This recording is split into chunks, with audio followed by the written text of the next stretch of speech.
Detroit, the Motor City. Today, it hosts the 4 classes of the American Le Mans Series. The world's best car makers running 4 different races and running at the same time. That means 4 times the passing, 4 times the action, and with championships at stake, 4 times the pressure. This series has 4 different classes, the P1, P2, GT2 and GT1 class. That makes it exciting. First of all, it's so competitive. Lots of really fast drivers in fast cars. It's fun most of the time. Racing with all sorts of different classes poses unique challenges. We all the time have to watch our mirrors. Sometimes you get some surprise. The American Le Mans Series, ours is a race unlike any other in that there's passing and psychotic things happen every single lap. The American Le Mans Series is next on Speed.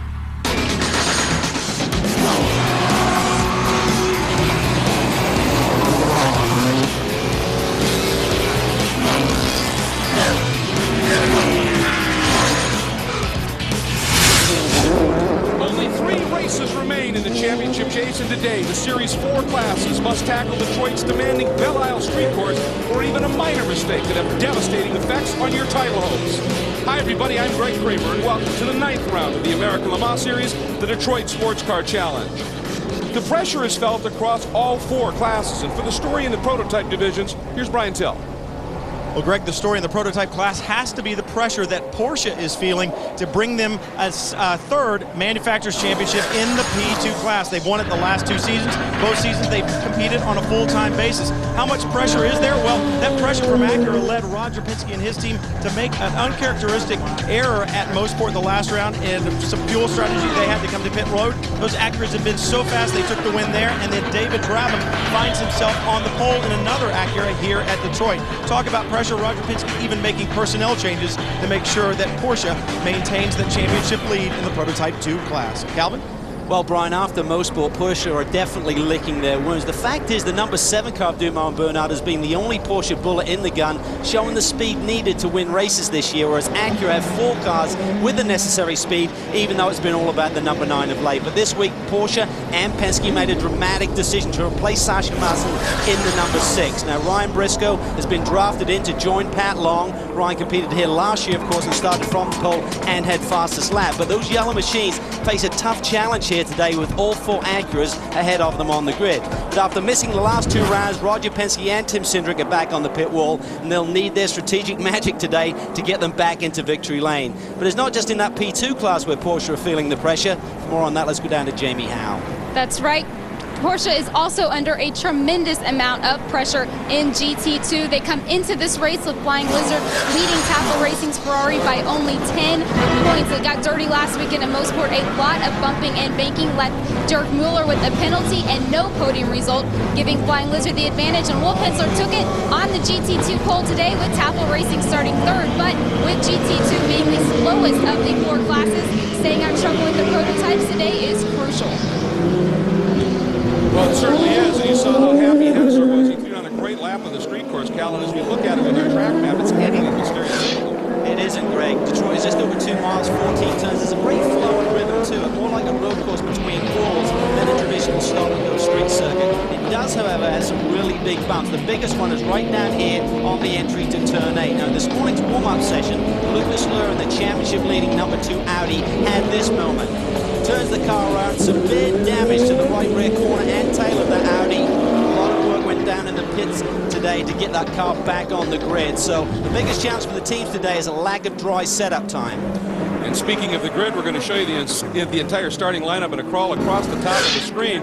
But we'd like right now to have you meet our 4-class pole sitters, starting with our overall pole sitter. I'm David Brabham, and I'm from the same place you are, the planet Earth. I'm Scott Sharp from Jupiter, Florida. Hi, I'm Lucas Luhr from Koblenz in Germany. Marco Werner from Ermating in Switzerland. Hi, my name is Jan Magnussen. I'm from Roskilde, Denmark. Hi, I'm Johnny O'Connell from Flowery Branch, Georgia. Hi, I'm Wolf Hensler from Nürtingen in Germany. I'm Jörg Bergmeister from Langenfeld, Germany. And with all all the excitement, multi-class, 4-class American Le Mans style racing presents. The best place to view it is from the driver's perspective. We have 6 great onboards for you to enjoy today. And as a matter of fact, you can put yourself into that driver's seat. You just have to log on to speedtv.com, key in Acura, and take your turn with Speed's onboard pass presented by Acura. You can sort of direct the flow of things yourself. And Cal, we are very close to the start of this 2-hour, 45-minute race. We've talked about pressure. It is immense, and just getting through this first lap is going to be pressure-filled, I would think. It really will be, because not many of these drivers have much track time. Remember, last year was the inaugural event for the American Le Mans Series here, and this weekend both practices had rain, and this morning's session, Lucas Luhr had that bump in the wall. That lasted about 10 minutes of a 25-minute session, so very much a guess on the setup here today for the cars and also the drivers. Well, some of them just have a handful of laps. Boy, and that field looks great, lining up, queuing up into 2x2. Pace car is in, and a nice move there. Aaron's in the front center. Look at the Penske's looking for a way through. Dumas looking very racy. As Pat Long just to the outside in the 6 machine. All right, through the first couple of corners, everybody clean. Another move by the Penske. The door slammed right there by Luis Diaz in the Lowe's Acura as we hop on board with Romain Dumas. You saw Pat Long get very loose there off that previous corners. The 2 Audis who qualified very poorly in 8th and 9th spot, trying to make their way through the field. There you see Ben Devlin in the BP machine. Riding on board with Lucas Luhr right now, and you can see up front that wiggle by Pirro. So very, very interesting at this point. A lot of torque in those Audis. This track bumpy with lots of camber changes. It keeps everybody on their toes, especially in close concert racing. But boy, not taking very long. Scott Sharp, who has really started to get a handle on this Acura, starting to open it up a little bit. They are definitely dialed into this race circuit. Brabham took a superb pole in the Patron machine, and Scott Sharp, as you said, is really starting to get to grips. Remember, he doesn't have a lot of time in these prototypes machines, so it's been very much a steep learning curve for him this season. It's been a steep learning curve, Calvin, but he is doing a great job. And when I talked to that team about their strategy, they said it's simple. We need to lead every lap from the get-go because we can't afford to drop back. Track position is key here. If we get mired back behind some of this GT traffic, we're stuck. And if we get a full course caution, we'll be in big trouble. So the idea is to go out, lead every lap, and go as far as we can on this first tank of fuel. Well, and one of the things, too, with Scott, as you see him starting to open the margin up right here, is he's not familiar with multi-class racing. The Trans Am racing, 1 class. In the IRL, 1 class. In this case, this is the first time, really, he's had clear track in front of him at the start of the race, and he is hooked up. He really is hooked up. He's shown the speed now the last few rounds. He did struggle a little bit, admittedly, by himself in terms of the traffic there. He always seemed to be half a step off, then he got a little bit further in the pack, was too anxious, but right now out front, clear sailing for Scott Sharp. And with 4 classes of action, let's see what's happening in GT2, and it's kind of a big story here. This is Wolf Hensler in the number 45 Flying Lizard entry, and in front of one of the GT1 Corvettes right now.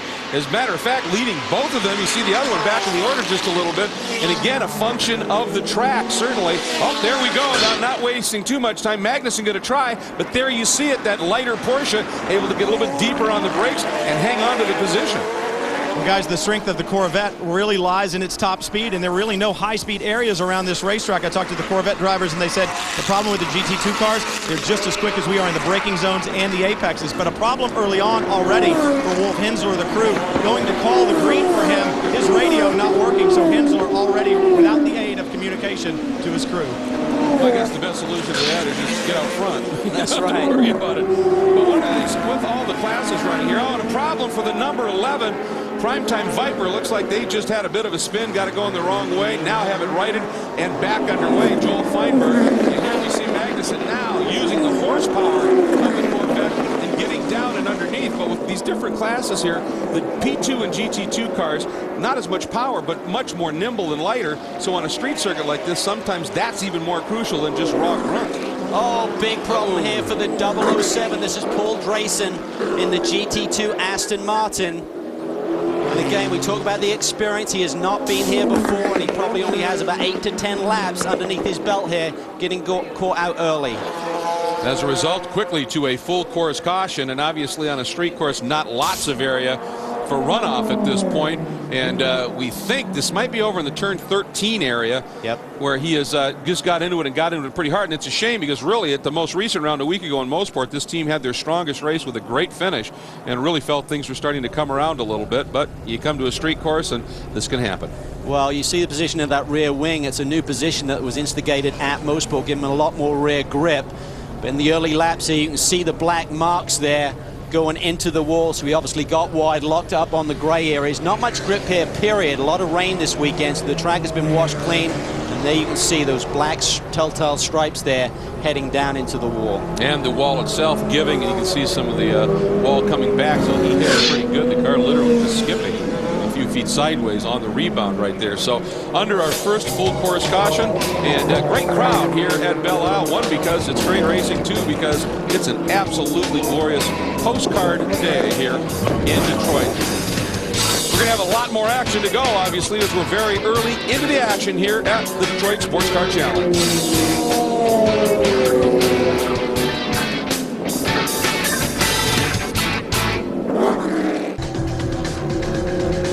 And welcome back to Belle Isle. And while we're under caution, I want to take a look at our Michelin tire summary. It's basically a breakdown of how many cars in the field are running what kind of tires. Michelin leading the way rather clearly with 20 at this point, and they really have set the bar, and the other manufacturers are here to try and obviously perfect their tires and get up to the level of operating efficiency really that Michelin has, and they continue to improve. Well, they set tremendously high standards. It was a real challenge for these other tire companies. Of course, they have the forced-in numbers as well, so difficult, but it's a great testing bed for these tire manufacturers to learn and take that progress to the street as well. As the cleanup continues, you see that car. It's one of the cars that runs the E85 green ethanol fuel, the cellulosic fuel, and that's one thing this series is known for, is the global leader in green racing. Well, that actually has taken another step. Some great announcements were made here this weekend, and one of them for a program that is not just dealing with green fuels, but working on developing green technologies to mix with it. And it was the announcement of a team that earlier in the season has run, but was running a Ferrari, but have made a big change with the big announcements here, running in P1, and they are running a hybrid technology car. It's one of those opportunities that comes along once in a lifetime, whether it's motorsports or any other kind of endeavor, to where you get to be involved in really what is the cutting edge and future technology as it implicates or gets involved in this sport. And when the opportunity came around, I couldn't say no. There's technologies, I think, that will be born out of this effort that you will find in the showrooms, you know, in the not too distant future. It's just that you have to put them into this kind of an environment, in a laboratory, if you will, to be able to test them before you determine their worthiness and safety. You saw a little bit of the testing footage. They've been testing at Donington in England. This is really a good program. Like Johnny Molan and Gunnar Jeanette going to be the drivers of that.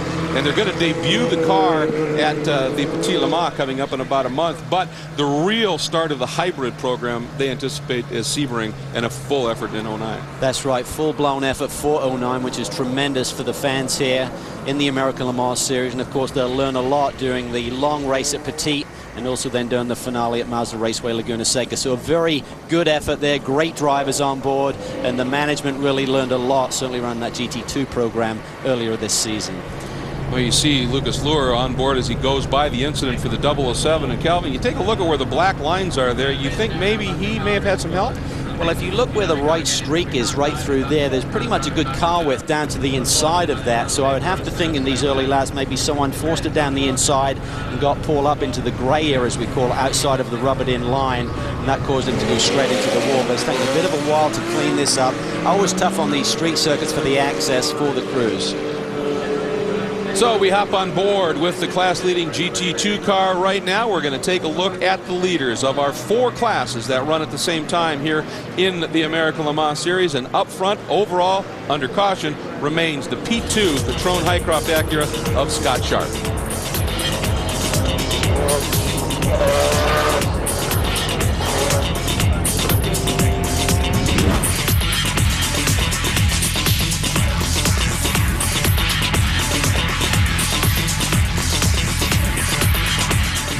Hi, I'm Lucas Luhr, and you're watching the American Le Mans Series on Speed. To get your heart pumping bumping with the thrill of speed. Log on now to speedtv.com, keyword Acura, and take your turn in the driver's seat with Speed Onboard Pass presented by Acura. And Calvin, as we continue under a full course caution here, it would seem a good opportunity to talk a little bit more about the 4 classes and kind of explain them a little bit. One way is speeds. Well, as you look there between the 2 prototype classes here, you can see this is based on the Detroit qualifying speeds here, 98 miles an hour for the P1, and the P2s are much more suited to the nature of this racetrack. They're more lightweight, they're more nimble, they don't have as much horsepower, but sometimes that makes it easy to put that power to the ground. Then in GT1 and GT2, very close there on lap times in qualifying. The Corvettes essentially on the pole in GT1 set that 88.2 mile an hour lap time. The GT2 cars, again, less horsepower, less technology on board. So it's very hard to really determine, once you see the cars out on the racetrack, those small differences in speed. But essentially, GT1, P1, more horsepower, more grunt down the straightaways. P2, GT2, a little less speed, but quicker through the corners. Sometimes that lighter weighting really comes down to momentum through the turns. If you're in a high horsepower car that's a little heavier, you have to slow that down. And ultimately, from braking to exit, you can actually be quicker if you're carrying speeds. Now, of course, we're sharing this weekend with the Indy cars. It gives you an idea of just where these cars are at this point in reference to Indy cars, and it's getting closer. These prototypes are amazing. It really is. They're getting much closer year in, year out. A lot of tire technology, a lot more aerodynamics coming into play here, particularly with that P2 class. And I have to point one thing out here. The Indy cars qualified today. There's a lot more rubber down than we saw in the qualifying session yesterday for the American Le Mans Series. So I think that number could have been even closer still. Well, you take a look at what happened in St. Pete when Marco Werner threw down that brilliant lap in the Audi. It took the Indy cars 3 sessions to finally be able to go a little bit quicker in their qualifying. Here's the number 44 Flying Lizard entry. Early stop, tires. I wonder if maybe concerned about picking up some debris from that incident. Well, possibly, but also a strategy call. If you're towards the back of the pack and you get this yellow, essentially this is like a free stop. You're going to basically rejoin the field in a similar position. Now you're topped up with fuel. For these GT2 cars, we're now like 17 minutes in. They're getting pretty close to the point where they could do this on just one more stop, which will be huge at the end of the day. Lonnie Pechnik behind the wheel of this E-Silicon Shortell entry from Flying Lizard.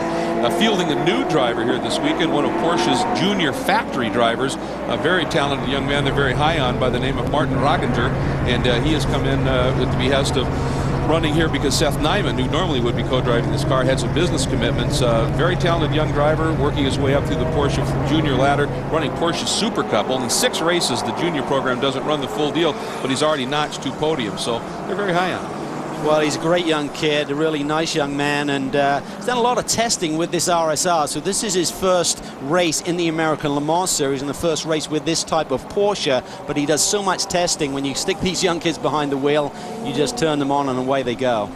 I think something that says something about his acumen behind the wheel of a car is that the legendary Ring 24-hour race on that long Nordschleife, of course, he took 5th, and it was in a cup car, not a car nowhere near what can be run on that track.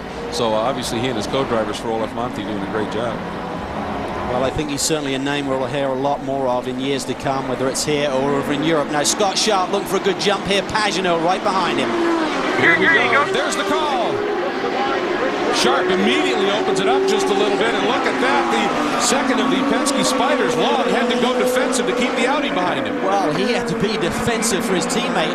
Dumas got a terrible start, and here we see Rossiter sliding it down the inside, so close to the wall there as he ran wide on relatively cold tires. And that allowed Pagenaud to just sneak right back by and underneath. Fast in, slow out. We've heard it all the time, and that was a classic example of sometimes it just doesn't work. James Rossiter forgetting the conversation that he had with Michael Andretti about 10 minutes ago, 15 minutes ago on the wall just before the start of this race. Michael, who is experienced on this racetrack, said, look, this place is difficult to pass. Just take your time. I don't think that was taking his time, guys. Well, and clearly you saw not only did the Alls are almost 3 abreast here, and a big move finally around the outside. Pirro getting by Pat Long. And Long running a little wide. He was well off the apex, and here comes Lure. But Long has the inside there. This is tight stuff here. Long really got caught with those much faster P1 machines coming down that long back straightaway. Pirro was able to make the move. Lucas Lair not quite close enough. But I have to get back to that restart. Romain Dumas had a terrible restart there. Now he's under pressure from the Audi as he now closes in on Luis Diaz in the 15 machine. those Audis with so much more power, and you expect them on the straights to come in here. And there he goes. He's trying the outside move, but then you get to the brakes, and those lighter Porsches able to sneak in. Although a beautiful move by Luhr, sweeping around the outside of Pat Long into turn 1. Just a little bit better radius, I would think, in and made it pay. And as Johnny O'Connell said at the top of the show, psychotic action in multi-class, 4-class American Le Mans style action, and that's what we're seeing early on. Well, I think Pat Long there in the 6 machine was probably in a couple of positions where he could have made a move on his teammate Romain Dumas, but Dumas leading this championship, so I'm sure the word from the Penske camp is just defend your team leader in front of you. Don't do anything silly. So it's a very difficult position for Pat to be in, particularly with those faster P1 machines coming up behind. Whoa, and look at this move here as Pirro. Boy, side by side with Dumas in this great battle, and now Luhr all over the back of Romain Dumas. Dumas has to display some patience here today. He's 5th on the road in the P2 class, and now he's been separated by his nearest competitor up in front by this P1 Audi. He'll be very frustrated because he should be a little bit quicker through the corners in the lighter weight P2 machine, but will not have the straightaway speed to tackle those Audis. Dumas in that number 7 yellow Penske Spider. And the Audis, of course, the red and silver machines, were on board with Dumas. And he's just seeing this championship lead dwindle away over the last few rounds. And this is a team that have been used to winning everything over the last couple of seasons. We said it before. They hadn't been off the podium in like 27 races dating back to mid-year 06. So right now they are definitely feeling the heat. Well, Calvin, as this seems to have settled just a little bit, let's go back quickly and take a look at what happened to Rossiter when he attempted that pass. It was very aggressive. There you see, he slides it down the inside of Simon Pagenaud, but when you take that shallow entry, you're going to run out of road on the outside. You just come off a restart. There could be some pickup on the tires. Those little balls of rubber that are on board once again. Pagenaud defends, then thinks better off it. Rossiter all the way down, and that is so close to tearing the left side off of that race car. But not only did Pagenaud get back by him, but he lost a tremendous amount of ground. You can see, I mean, they were all pretty close, and now a huge gap in front of him. Momentum for these P2 cars is so crucial. When you have something happen like that and it costs you big. This morning, Gilda Farron said that Simon Pagenaud's performance in qualifying yesterday was the most amazing thing he had seen since he started this whole program. Simon was equally excited, said this is the best car he's ever had on a street circuit coming into the race today. Well, Jamie, and some amazing stuff going on right here as a pretty blatant defense here that Dumas threw here on Lucas Luhr. Watch this. Go back, take a quick look at it. He was really aggressive as Luhr popped to the outside. Comes out of that kink there, right down in front of us, heading down into turn 1. He takes the inside line. Now we have a new race director. Bo Barfield has taken over the reins from Tim Mayer, so he's got to make a call on that one. He said basically you're not allowed to react to a faster car behind you, but you are allowed to defend your line. And there you see Lucas Luhr.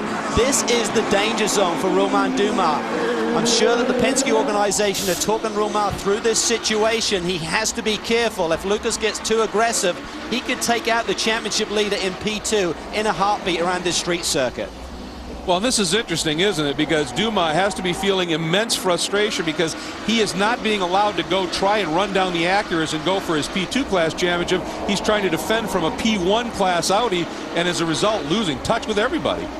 Lucas Luhr trying to hold on to that Audi R10 right now, but he's learning every lap. And what I mean by that, guys, he only got about 10 laps of practice in qualifying. This is not a racetrack that he has run on before, but you look at him sweep wide around the outside of Dumas. He gets it done every lap. Lucas Luhr learns this track a little bit better. I think old Lucas threw the hook out. Dumas took the bait on that one, didn't he? Man, let's take a look at it. Remember, Dumas did exactly the same thing on the lap before, so Lucas said, no problem, I'll just take the outside line. Total commitment there, and Torque is certainly your friend with that diesel horsepower down that straightaway. Well, sometimes you set a pass up like that for a couple of laps. You look to the inside or whatever and try and get the guy to do what you want him to do.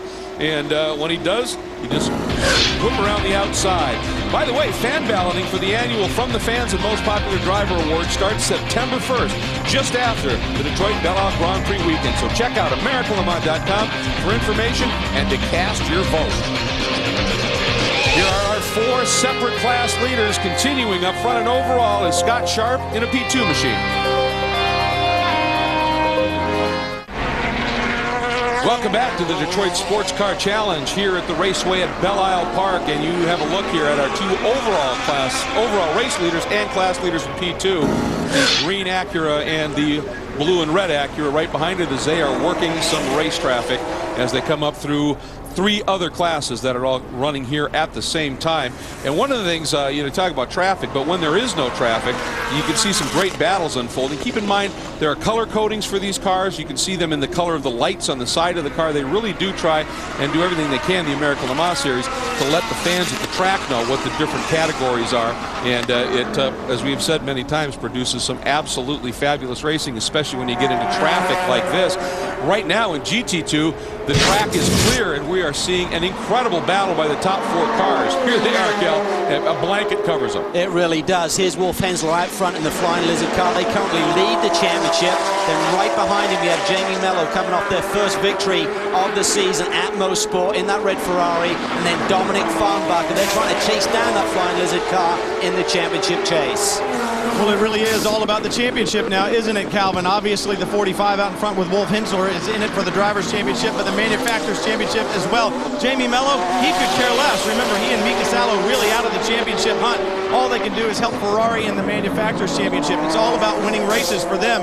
And Mello, he's made mistakes behind the wheel already this year and thrown that car off a couple of times. If I was Wolf Hensler, I'd be a little bit nervous with him behind me. Well, he was nervous a couple of corners ago because Jamie gave him a little love tap, and now he looks to the outside, heading down into turn 8. That's where that big bump is. And meanwhile, Farnbacher's trying to take advantage. But look right behind them, Patrick Pilet in the second of the Flying Lizard cars. Now, a directive came down this week from the stewards that they did not want any of the sister cars to get involved in the championship chase this season. And right behind them, you see Scott Sharp, who's the leader of this race. He's got to try and clear this pack who are really racing amongst themselves. Look at the speed difference there. Hard on the brakes, a lot more downforce. He can get on the brakes very late.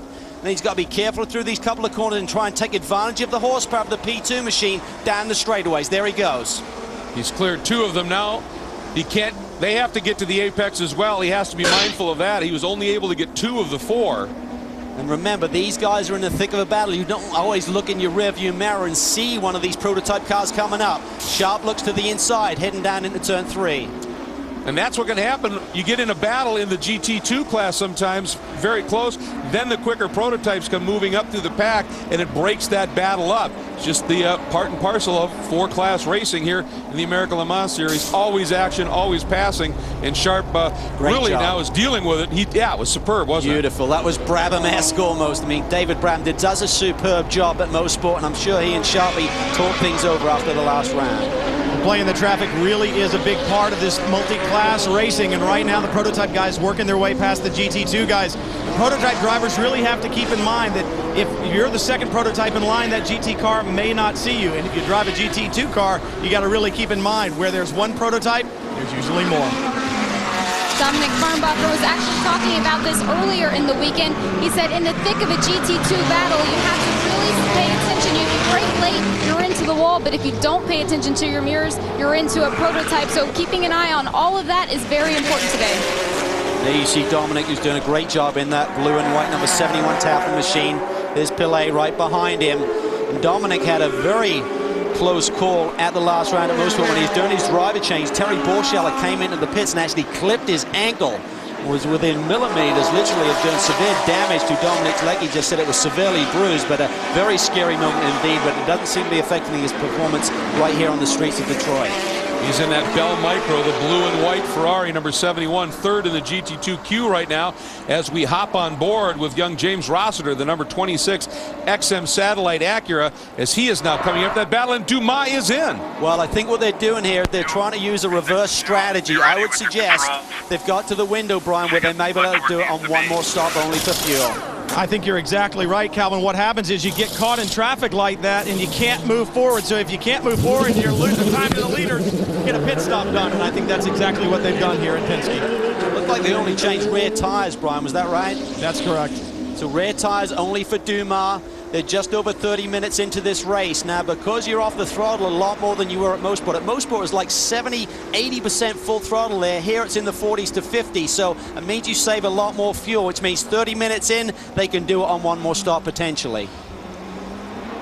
And here we go. In amongst that GT2 battle, we've got big prototypes. 3 different classes in the mix here amongst all of these cars. The silver and red Audis, P1. The other Acuras are P2. And, of course, the GT2 cars. And look at that. That's that psychotic stuff that Johnny O'Connell was talking about. Cars inside of you, cars outside of you. You've got to be looking really out of every mirror you've got on that car when you're in this kind of traffic. On board with Lucas Luhr there. See him working the wheel there as he crests that brow as you come through turn 2. What a fantastic shot here.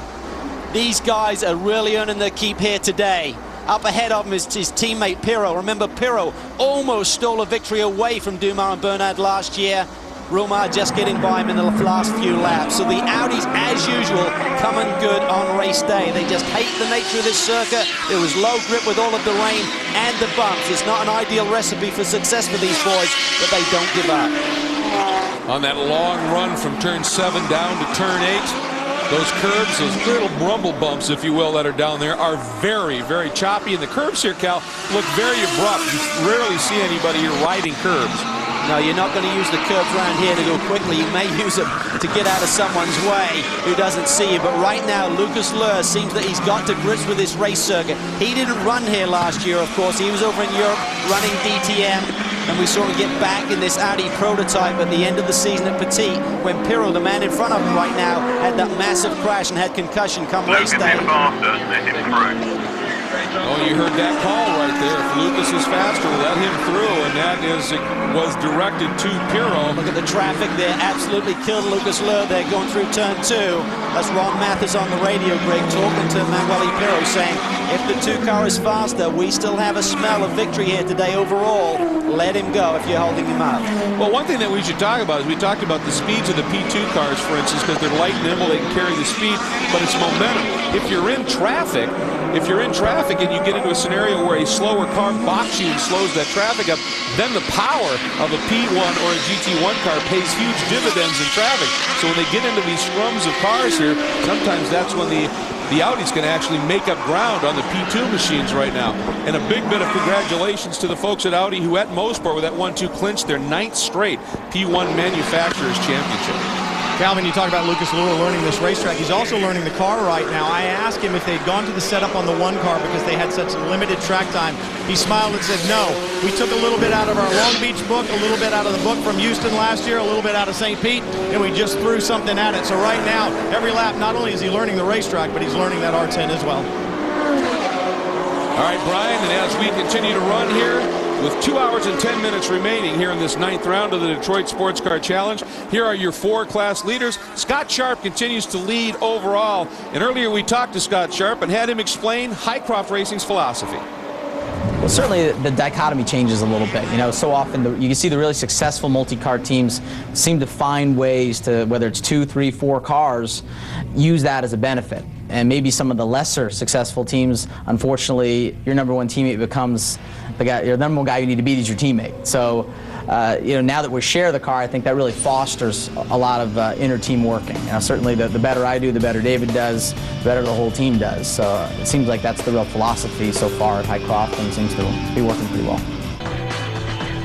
Welcome back, everybody, and we are under a 2nd full course caution. You see the double yellows flying, and here is why. The number 2 of Lucas Luhr, and basically, Calvin, in the course of 6 corners, had 2 incidents. One was a quick spin. He was able to gather it up and continue, but here was a bigger impact. Let's go back, first of all, and take a look at what happened in turn 8. This is what caught him out this morning.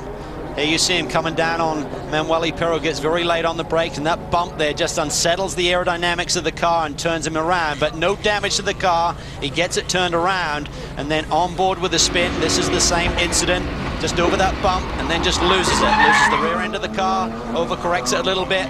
Fortunately, no damage in this one. And as you said, Greg, just a few corners up ahead. Here he just goes flying into 13. And it looks like he didn't slow down at all. Here's on board with him in this one. Huge impact there with the left side. Something went wrong there for Lucas Luhr, that is for sure. Because that is a corner you do slow down for, and he seemed to go in there with the same rate of speed. Now listen to the radio that we had after the incident that we eavesdropped on from Lucas back to the pits. It's a big hit. I slipped from the brake pedal. That explains it all. You don't slow down a lot for 13, but you certainly bring the speed down some. The entry there is about 130 miles an hour. And coming through there, it's down to about 80. So that is, he went in there potentially about 50 miles an hour too much speed. There you see the sister car on pit lane, the #1 machine, Pirro. Question now will be, can they get in their window where they can do one more stop? I think there's too much to go. 2 hours, 4 minutes. Corvettes are in it also. Pit lane is busy. Magnussen in the #3 CompuWare vet. He is away. Led coming in. They are in the middle of a tremendous year this year. Binks but is not happy there. Yeah, he was not the first car out. This car looking for their 8th victory of the season. If they can win all the way out at the end of the championship, they will get a victory. Trouble for the 7 car, so this is big drama here for the championship leader. Yeah, there's no driver in that car right now, so this is there? So fortunate that this is happening underneath caution. Oh, there is. There's Dumas. Here's this point scenario we've been talking about. It has come down from 24 pre-Mosport to 10 right now. It's that close. And it is led by Dumas Bernard in that #7. DHL Global Mail card is back out. So apparently the nose change. Don't know if it was damage related or sometimes just changing the nose cal. You do that to change aerodynamics, correct? Well, possibly, but I would have to imagine that maybe Dumas in that action was pretty fraught there in the early lap. So unless he's got a huge understeer or a loose condition, you certainly can change the aerodynamic effect from that nose and change the balance of the race car. But it's unusual for them to do that. So we'll have to wait and see. Well, you're right. With all the traffic that was unfolding, he very possibly could have tinked somebody and everything. And here is the #4, Olivier Beretta, in the CompuWare bed with the black stripe across the top of the windshield. And with the problems, apparently, that happened in the #3 pit stop, they have now assumed the lead in the GT1 category, running 12th overall amongst all 4 classes here running at the Detroit Sports Car Challenge. Well, while we're under caution, we're going to take a quick break, step away for a minute. Coming up on just about 2 hours remaining here in this event, the 9th round of the America Le Mans Series.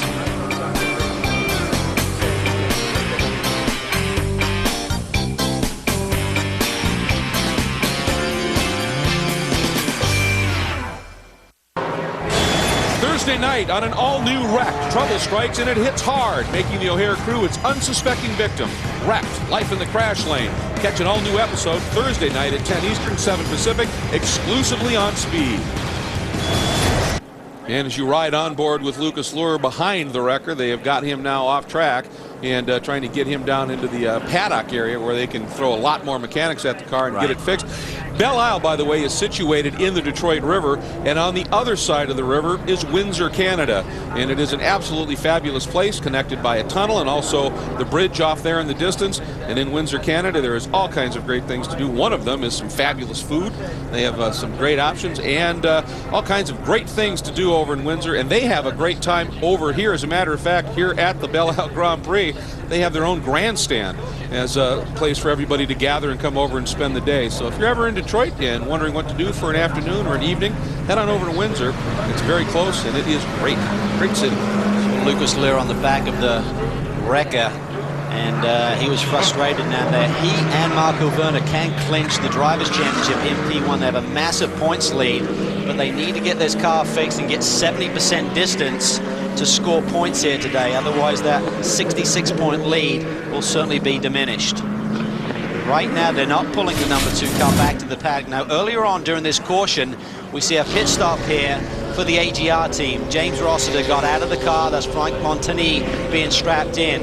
And then after all the services being done, you'll notice that the car sits still for a period of time here. And the reason being is that there's a number of rules that you have to play by throughout the course of this race. And one is you're not allowed to do more than 2 hours for any driver during the course of the 2 hour 45 minutes race. And And right now you see Steve Newey there holding his hand up. That's the engineer saying just hold, hold, hold. They don't want to go down a lap. They're looking at their watch, and then they realize the field is going to come. And then they have to send him. But I believe he was sent too early. When he leaves the pit lane, on my watch, it was about 2 hours, 20 seconds. So he's about 20 seconds too long on this stint. And the only way to correct that is to get Rossiter back in.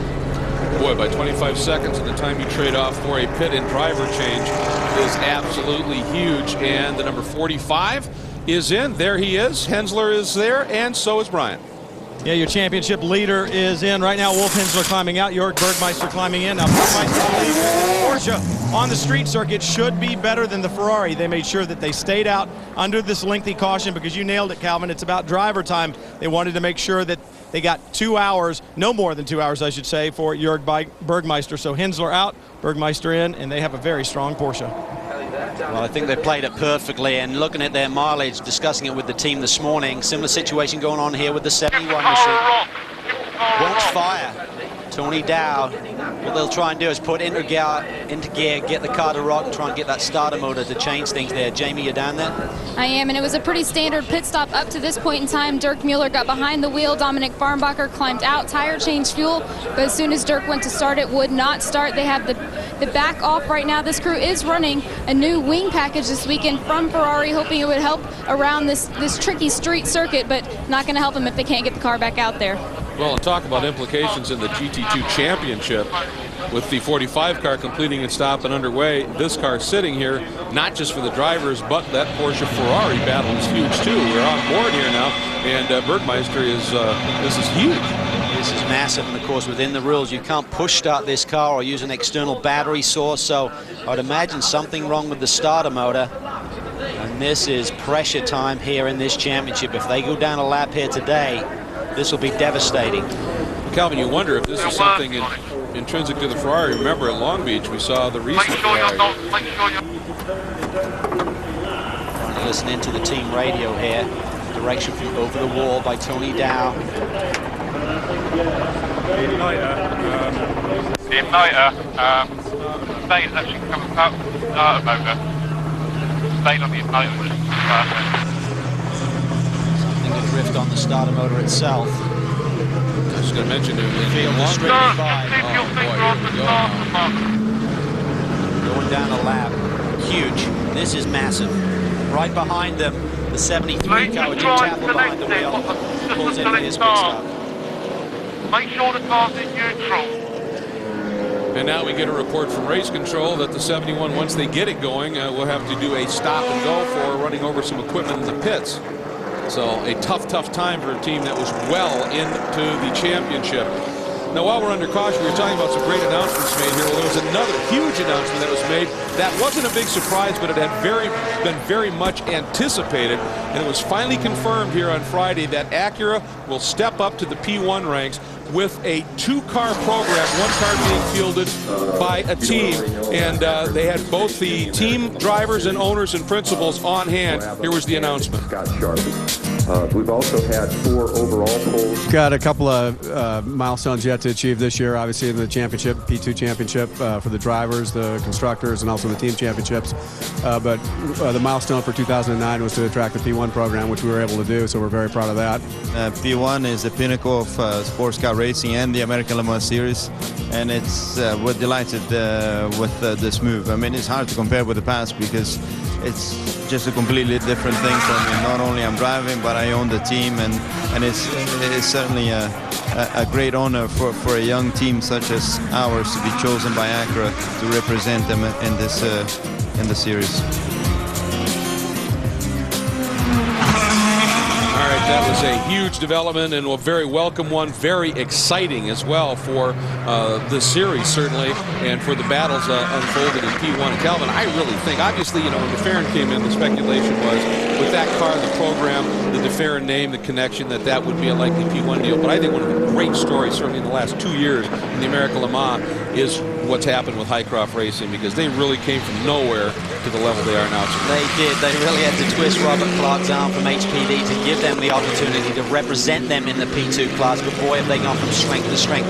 4 victories this year, and on the verge of maybe taking the lead in the championship here today. Here you see that car out front, driven by Scott Sharp. Interesting that he and Pagenaud and Diaz, for that matter, have not pitted, and I think that 45-minute driver rule has played into the strategy here in not bringing those cars in under this caution. And meanwhile, let's check in with Jamie. Final updates on the 71 Ferrari. Well, it was speculated, we heard it on the radio, it is the starter motor, but the Manufacturers Championship is extremely important. So what Tony Dow, technical director for Tafel, has done, he's gone down to Risi Competizione to see if they have a spare starter motor that they can put into the 71 car and get it back out on track. Well, indeed, it's, you know, the Drivers' Championship is important, but for the manufacturers, that's what it's all about. And even though you may be running different teams, when it comes down to it, your teammates for the manufacturer, and you have to do whatever you can. So, interesting developments here. And ladies and gentlemen, we just want to pass along something to you. You know, Phil Hill was America's first road racing hero, and his list of accomplishments on the track is legendary. And he crossed eras with ease, excelling in the days of wire wheels and skinny tires, yet showed the same stunning speed in the era of mag wheels, fat slicks, and wings. And he was inducted into the International Motorsports Hall of Fame in 1991. But he was also a genuine Renaissance man and our best ambassador during one of road racing's most glamorous and most dangerous eras. To his wife Alma and their children, we extend our most sincere condolences.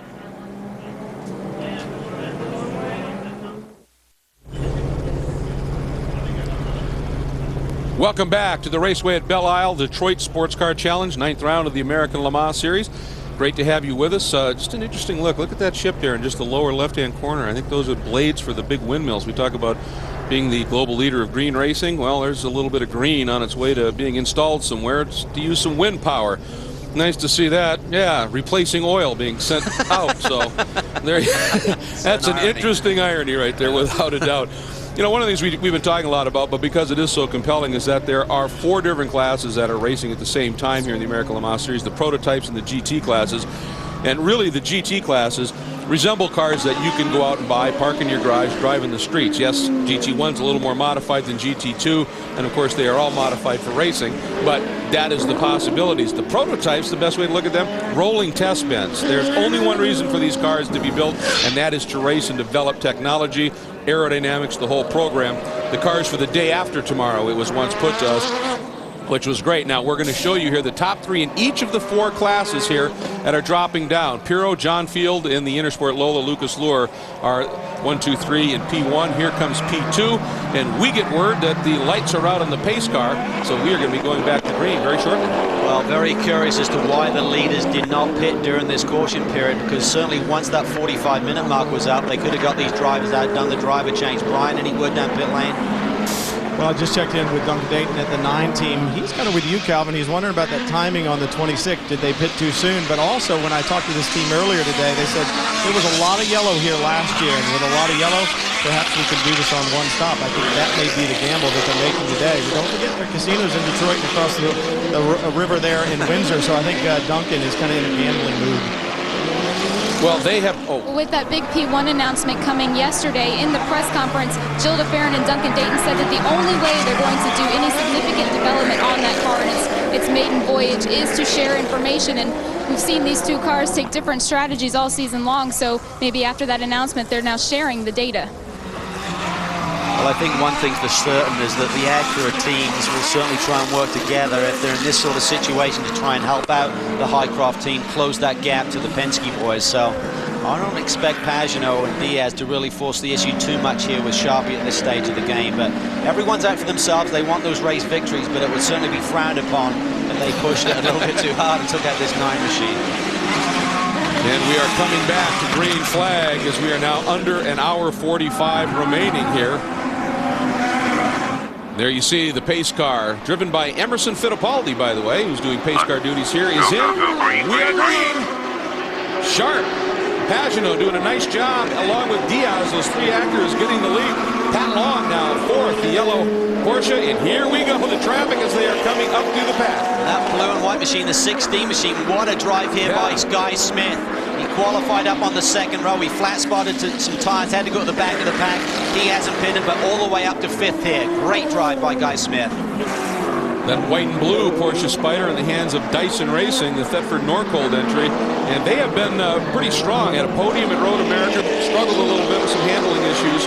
Oh, and a big loose moment there, and he hit that concrete, Cal, right as he rolled onto the throttle and the back end stepped out. Speaking of back end stepping out, watch the Audi. Oh, but he's got a GT car right in front. This is that traffic we're talking about, and he goes between. A lot of dirt, debris, hot dog wrappers coming up between the wall there, but he gets through. There you see Smith and Devlin clearing that traffic as well. So again, you get the pickup on the tires. You don't have the grip you're looking for.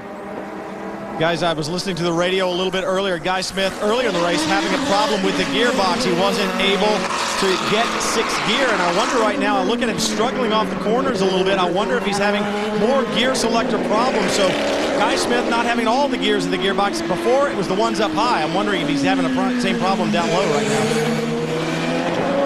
Here you see Ben Devlin. He's really done a tremendous job here today because he has, in fact, pitted on lap 23. So he has a lot more fuel on board, and currently he runs 6th in class. So he's having a tremendous day here for the BK Motorsport team. Like you said, under the caution, you can make the stop. Then when more people in front of you pit, it comes back, and he was able to get through the GT2 traffic. So maybe a great piece of strategy here by that team. Well, they pitted, and then I think all the GT2 cars pitted after him. So suddenly he was back into good track position. And this should really play into their hands. This car does not get the same mileage as some of the other front runners in P2. But this will certainly get... Oh, and Guy Smith is wide and straight in the fence. Saw him not get the car turned in, up in the gray. Saw him struggle for grip early on, particularly with the rear of the car, but right now, understeered straight into the wall. Doesn't look like there's too much damage. Good job. That's okay, man. Go ahead. They've lost their main engineer, Peter Weston. An Englishman was not allowed back into the US after the round in Motorsport. Stefan Dwornik has been the assistant engineer, is kind of overseeing the car this weekend. Let's take another look at this. It's coming down into turn 7. Watch that, he gets really wide. And he just got it locked up really early. That was very bizarre, Greg, because it didn't look like there was a big problem with the car, no big moment, but just couldn't get the car turned in and just got on the brake pedal and understeered straight into the fence. I wonder if he just got far enough offline, even just by that much, where the car got into some that dirt and debris. He stayed out, so I assume he thinks the car's okay, so we'll just put it down to driver error right now, but we'll wait and see if something further develops on the 16 machine. What a shame, because they'd really struggled getting the aero correct on that car. Had way too much downforce. We talked to the team this weekend, just too much rake in the car.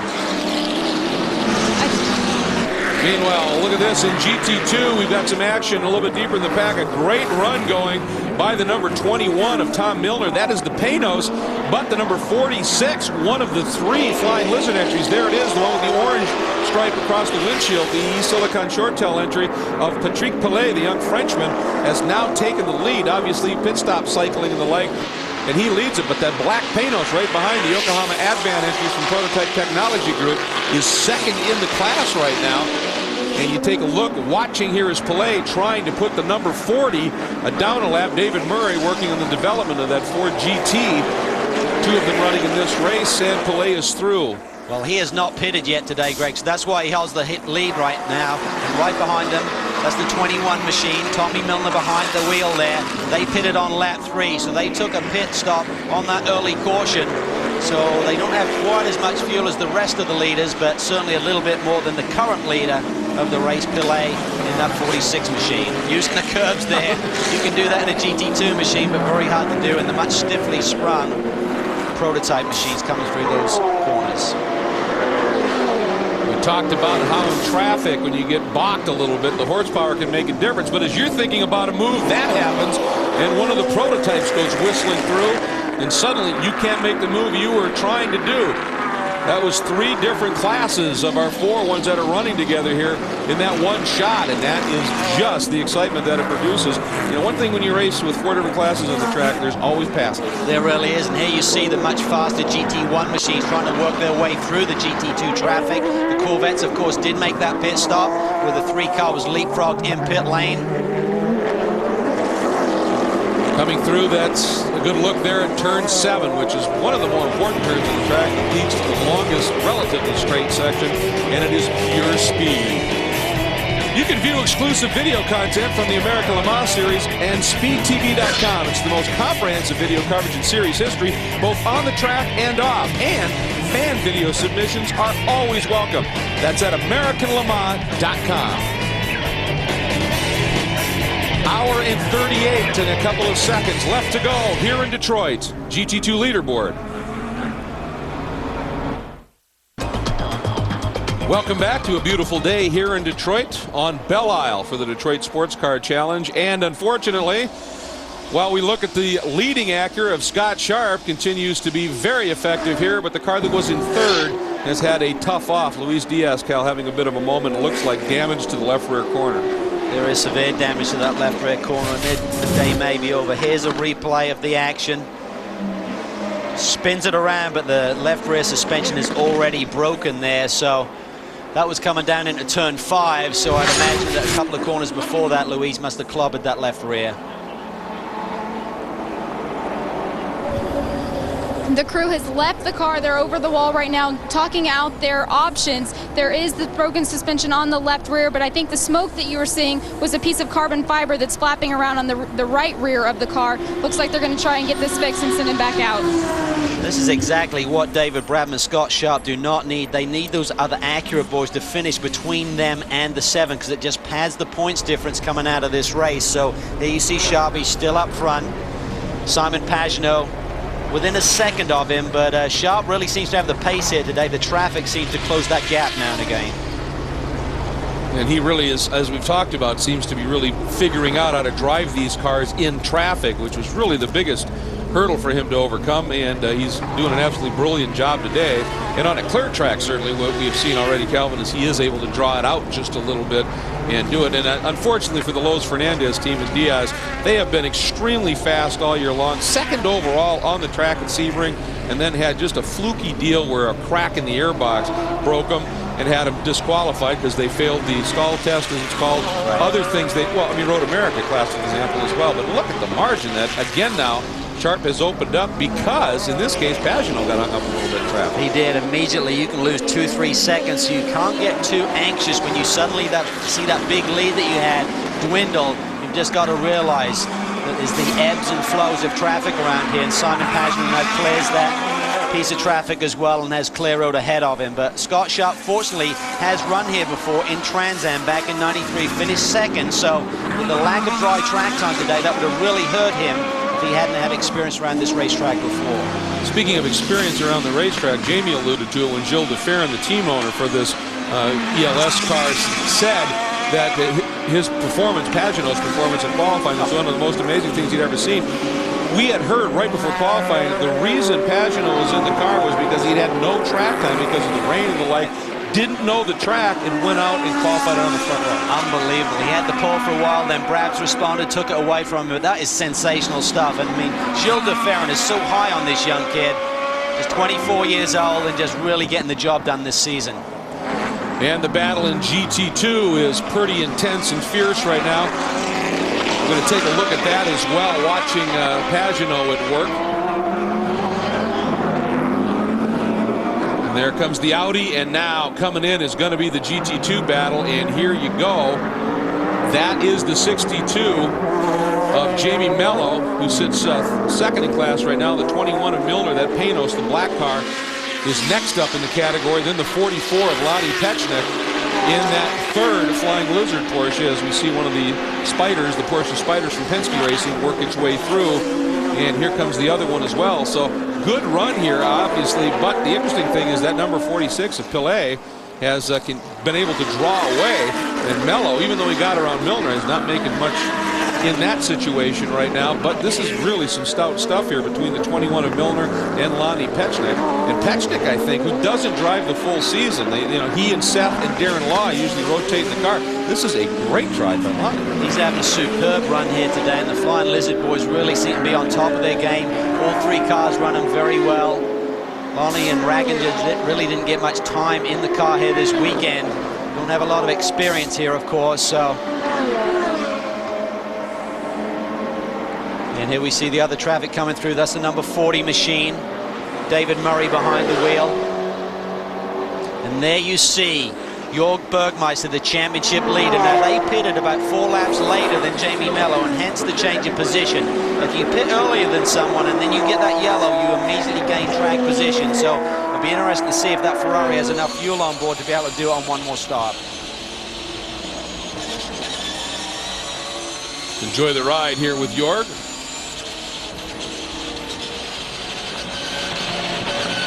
Remember that incident that he had in the late going with Dirk Mueller down there in turn 5 at Mosport. Spoke to Jörg about that. He said, I wouldn't call it a dirty move, just very aggressive, but we were both given at 10/10. Both drivers had been warned. And then talking it through with Bo Barfield this morning, he said, I'd warned both drivers when you saw that contact.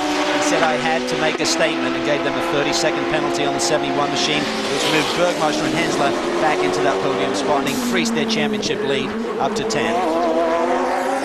Well, I spoke with Dirk Mueller earlier in the weekend, and he said he felt like that penalty was unwarranted. He had been warned, but he felt like it was just good, dirty, but clean racing. And he said if he had the chance to do it this weekend and got into another one of those situations, he would be doing it again. Well, I think he's justified in saying that. It was very hard, aggressive racing. I think if the call hadn't gone out to either one of those cars, I think he would have gotten away with it. But again, once you've made a warning, and Jörg Bergmeister, I think, is certainly a lot more aggressive these days. He had Jamie Mello take advantage of him at Sebring last year on the very final lap of a 12-hour race, and he knows that this championship is going to be tough, and he has to get tough.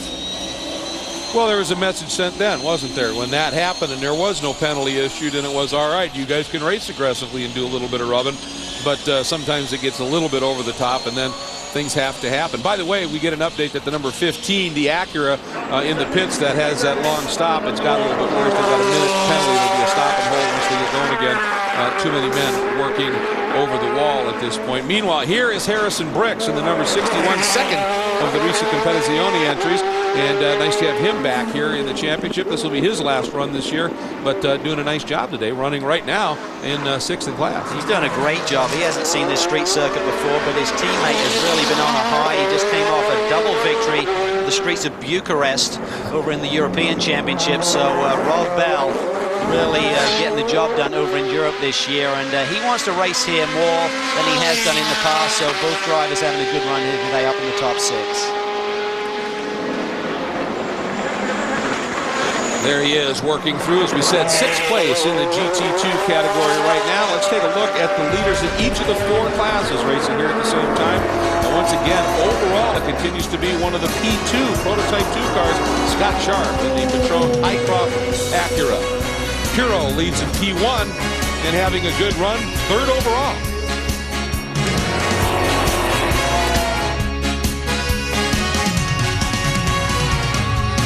I'm Oliver Gavin. You're watching the American Le Mans Series on Speed.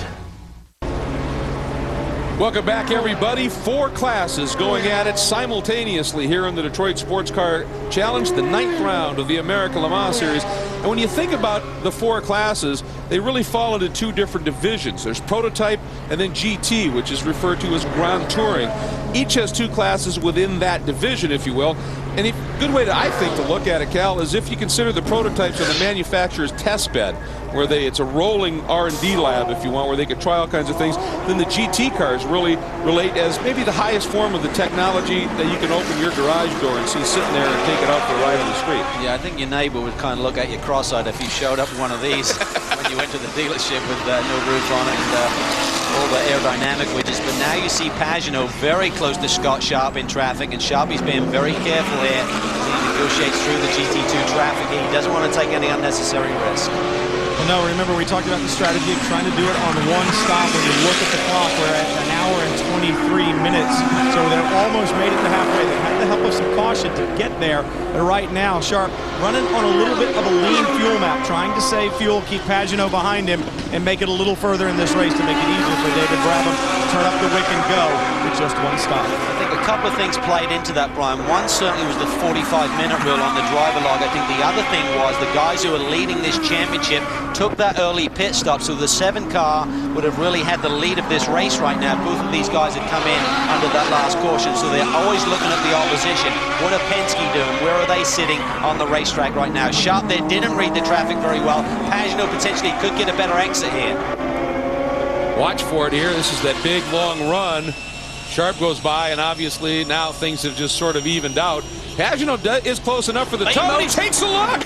He is through. Pagenaud has taken the lead. Well, there answers that question. Yeah. About team orders within the Acura camp. Pagenaud feels that he has the speed right now, so Sharp needs to be patient here. Long way to go. I'm sure Rob Hill will be on the radio to him, giving him an update on what he needs to do, try and hitting those fuel numbers as well. They'll be trying to save fuel even this early in the race to try and get to that strategy that Brian's talking about. Take another look at it, almost as if Sharp may have been surprised. He was. He didn't get off the corner very well. Simon certainly got a good draft, ended up curving back straight away and was in position down into turn 8. On board with Sharpie here. Look to the right-hand side as he gets on the brake. Simon just slides it down the inside.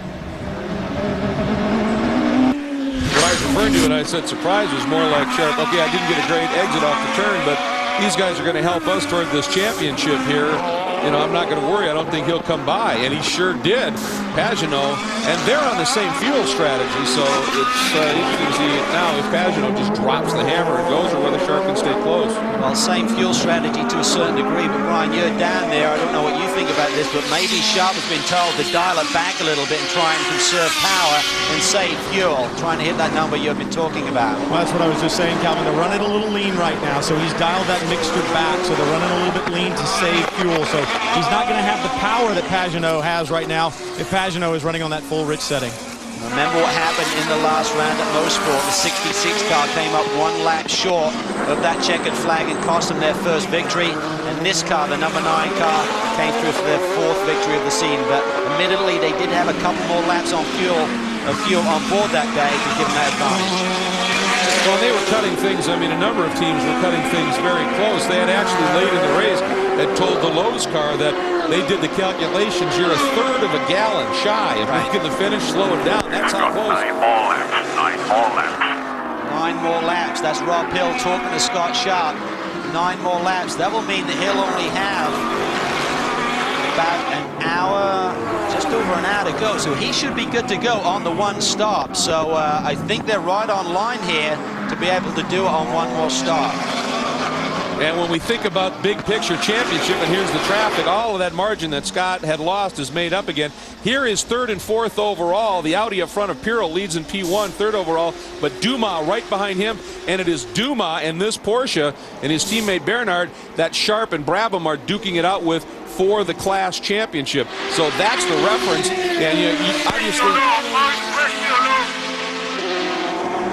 you look at what's going on here in terms of the Pagenaud-Sharp battle, but Calvin, in a way, sometimes I know you like to make the analogy to match playing golf. When you're going for a championship, you're referencing off of the guy you're duking out the points numbers with. Exactly, and I think for the 66 team, they can be a little bit more aggressive. For the 9 team, they have to make sure that Scott Sharp is hitting those fuel numbers, because one slip here today. Oil pressure's okay. I think Romain Dumas was asking about a yellow light there about potential oil pressure issues. Jamie? Just checked in with DeFerrin Motorsports, and they are having Simon concerned just a little bit, only based off of what happened last week when they ran out of fuel on the final lap. They are not running full rich, but they're not running full lean either, somewhere right in the middle. They are going to have to pit sometime soon, though. This might be Romain's shot. Oh, there's just a bit of a delay for the Audi with the Panos there, but Pirro was able to get through in the 54. That is the Falcon Tire Ford GT. Had himself a bit of a moment, but he has gathered it up. I did not hit the wall. That's Tim Pappas behind the wheel of that car. Very good-looking car and a great paint scheme on it. We'll go back and take a look, see what happened. Tim. Here he comes in here.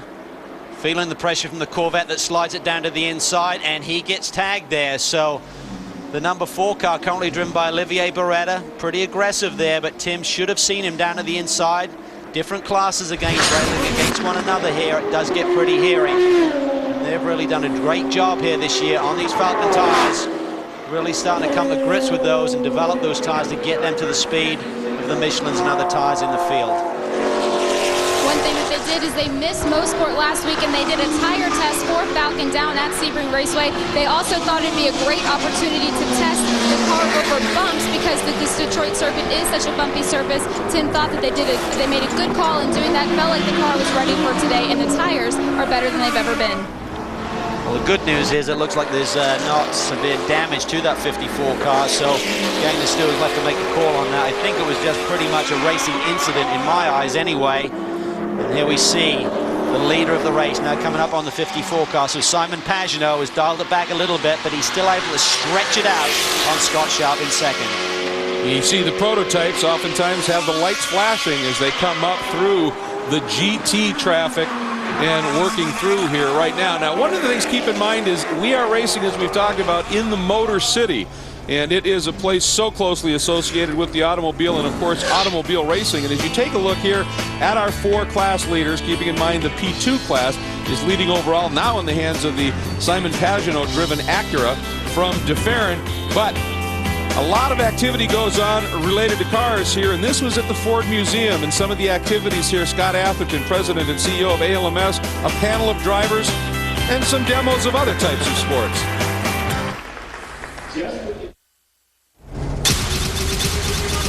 Monday night, it's a car lover's dream come true with 101 cars you must drive. From the stunning to the unusual, each car is a story, and comedian Alonzo Bowden tells them like no one else can.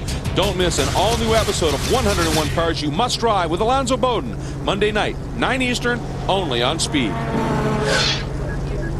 We are back, and we are under a full course caution. It just came out, and there is why. Another incident to the number 54 Falcon Tire Ford GT that has had himself a few bumps in the last few moments here, and the car maybe just finally said enough. Tim Pat is still behind the wheel. You see major damage there to the right side.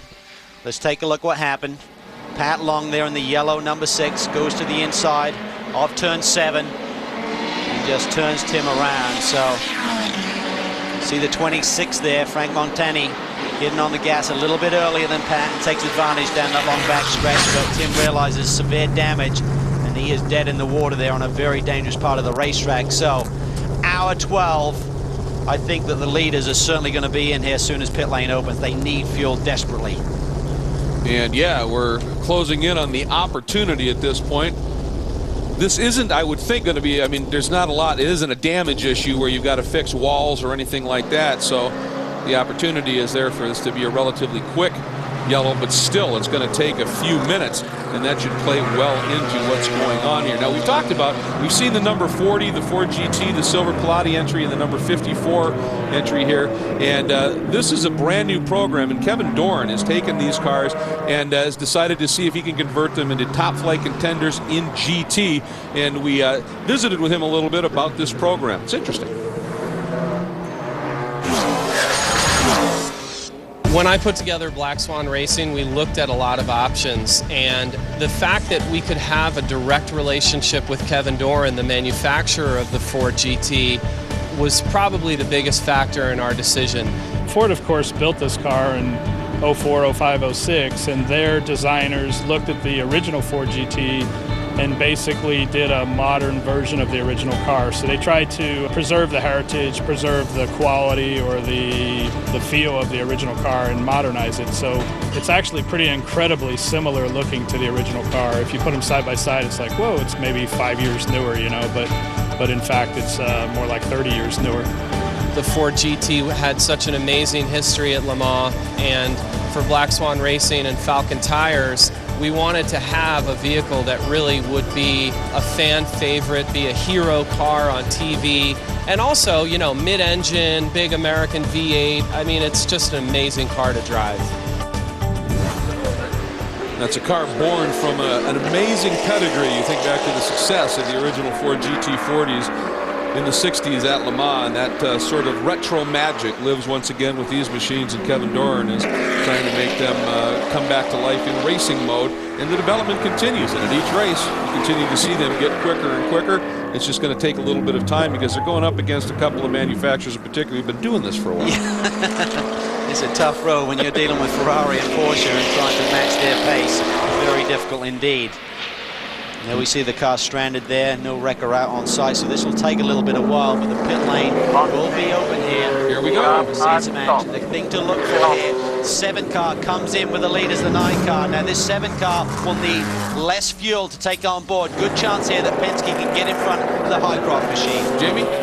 I'm down at the 66 pit. Simon Pagenaud just climbed out of the car, now helping his co-driver and team owner Gilles de Ferran strapped into the car. This is this team's first street race behind the wheel of this Acura ARX 01V, but Gilles is certainly no stranger to this circuit. This is his 8th race here, but his first in sports car racing. So as they get this underway, let's get down to Brian's Hill. Scott Sharp out of the 9. David Brabham climbing behind the wheel. He has been spectacular as a closer for this Highcroft Patron team. And right now, the car up on jack stands, 4 new Michelin tires. They made sure they got a full load of fuel, and they should be able to go the distance. You figure about an hour and 10 minutes is max on this car. It'll be a little bit less than that. The 7 has already left pit lane, and Brabham now down and away.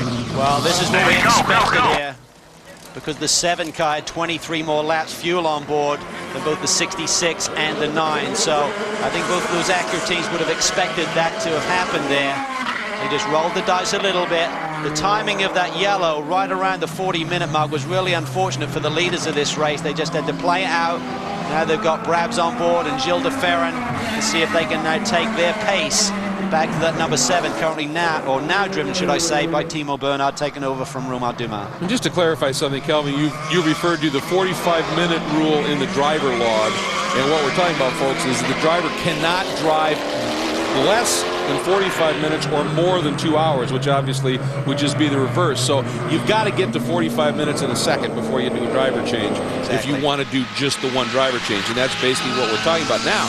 With the 7 car and the number 6 car, the team entries from Penske and the Dyson cars, they are now running the new direct injection engines in here, and aside from power and torque advantages, they say, is fuel economy. And now with this stop, are we in a position now where these cars, you think, can go full boat, Rich, and make it? I think so. I mean, very close to anyway. They'll certainly be able to make it on fuel. How much mixture in terms of if they run a little bit rich, it gives them more power, but uses more fuel, of course. So they may have to be careful for a couple of laps, but they're pretty close to the window, and who knows, you may see more yellow here today yet. So all of these boys are going to be really going for it. Fresh tires on board, of course. And Timo Bernhard, he is a superb driver, really on top of his game.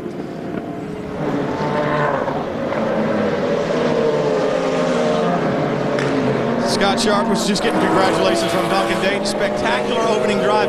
Not only were you able to maintain the pace, you obviously saved a lot of fuel to get it that far. Well, I tell you, it's been a long time since I've had a package that good and be able to show what I can do like that. Man, I'm pretty blessed. But, you know, Patron Highcroft guys obviously gave us a really good car. You know, right away, it was easy to just pull away and pace ourselves, conserve fuel, just try to push in traffic, but be careful. And so, fortunately, Simon got me there towards the end. I got pinched coming onto the back straightaway, and he just had such momentum. But overall, I think we're in good shape, and I know David's going to do a great job. It looked like Simon surprised you a little bit there on the pass, but you let it happen. Just thinking about the long term and not really the here and now. Yeah, he's not exactly the guy.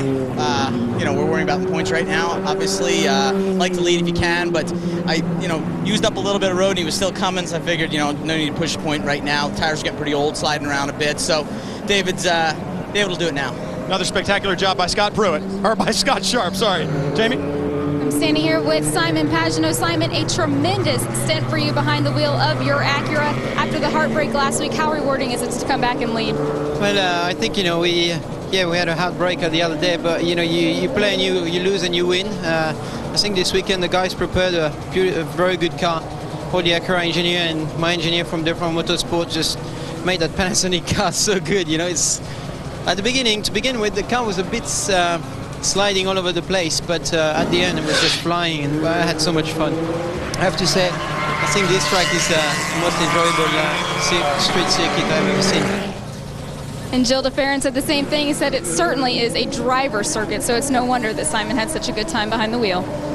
You take a look at what he did in qualifying, you can see why he thinks it's his favorite circuit. He was brilliant with no track time, but frankly, amazing. Speaking of amazing, the American Le Mans Series goes home to one of the great events on the calendar at Road Atlanta, October 4th, the 11th running of the prestigious Petit Le Mans, a 1,000-mile or 10-hour enduro challenge. And this year, the Green Challenge will also be contested for the first time in history.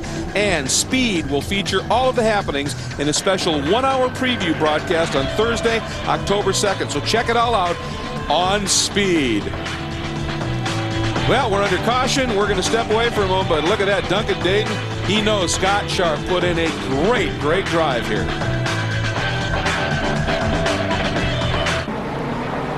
Welcome back, everybody. 4 classes competing at the same time here on the very challenging Belle Isle circuit for the Detroit Sports Car Challenge. Your class leaders in the P2 category. Frank Montani is leading it overall in a P2 class. Machine. Now, here is the key. This is the pit stop for the GT1 machines from Corvette, and this part of the race is as important to the teams as the drivers are out on the track, Cal. Brian? Oh, this team loves to race, and they love to race each other here on pit lane. Now, it's a little strategic move by the 4 car. He stopped a little further out, about 2 feet further out on pit road. If the 3 gets done quicker, it's going to be very hard for Jan Magnussen to get by the rear end of that number 4 car. And a problem on the left front. That's going to delay the left rear as well, and I think the 4 car is going to beat the 3 off of pit road. Yeah, that one wasn't close, Brian. The fueling took a little bit longer on the 3 machine. And a good pit stop by the 4 crew. The left side tire guy did have a little trip there on the way to the back of the car, but recovered nicely, so maybe they can change the momentum, because the 3 car has certainly been on a roll with their 7 victories this year. And it's interesting here. You wonder, do these guys race hard? For that, because we're way too close to the wall. No, there was the issue. But to watch this, folks, Corvette Racing is the 2 cars. Do they run hard? Watch this. Down at turn 1, line rod, 3 car coming out of the pits, and Olivier Beretta was not happy about that. Bit of we'd pay it back at Mid-Ohio. This is the mid-July race, and watch this. Olivier Beretta comes out behind Johnny O'Connell. I think he actually, look at them trade and paint. Then Olivier released that pit lane speed limiter fraction sooner than Johnny O'Connell, took the lead, and then they sat them down for about 5 minutes that day. It was kind of ironic to see both GT1 cars sitting at the end of pit lane looking at each other. 2 penalties they got assessed. Yeah, right. It was just amazing. A total of, it was unreal. And in the end, it was the number 3 that went on to win it. And Brian, they had an opportunity, the 3 car here, if they could win these last 3, to set a record in the series. That's exactly right, Greg. You know, there's competition, like I said, amongst these teams. I was talking to Johnny O'Connell. He said, we want to be the one to set the record for a number of class wins. We can do it. If we win the rest of them, that would be 10. And I should mention that the people who hold the record right now with 9 wins are our teammates, and I can't think of anybody I would rather beat. And this is the 100th International Road Race for Corvette here this weekend. What a place to do it on their home soil here in Detroit. 71 wins during the course of those 99 races. And they're looking like they're going to make it 72 here today.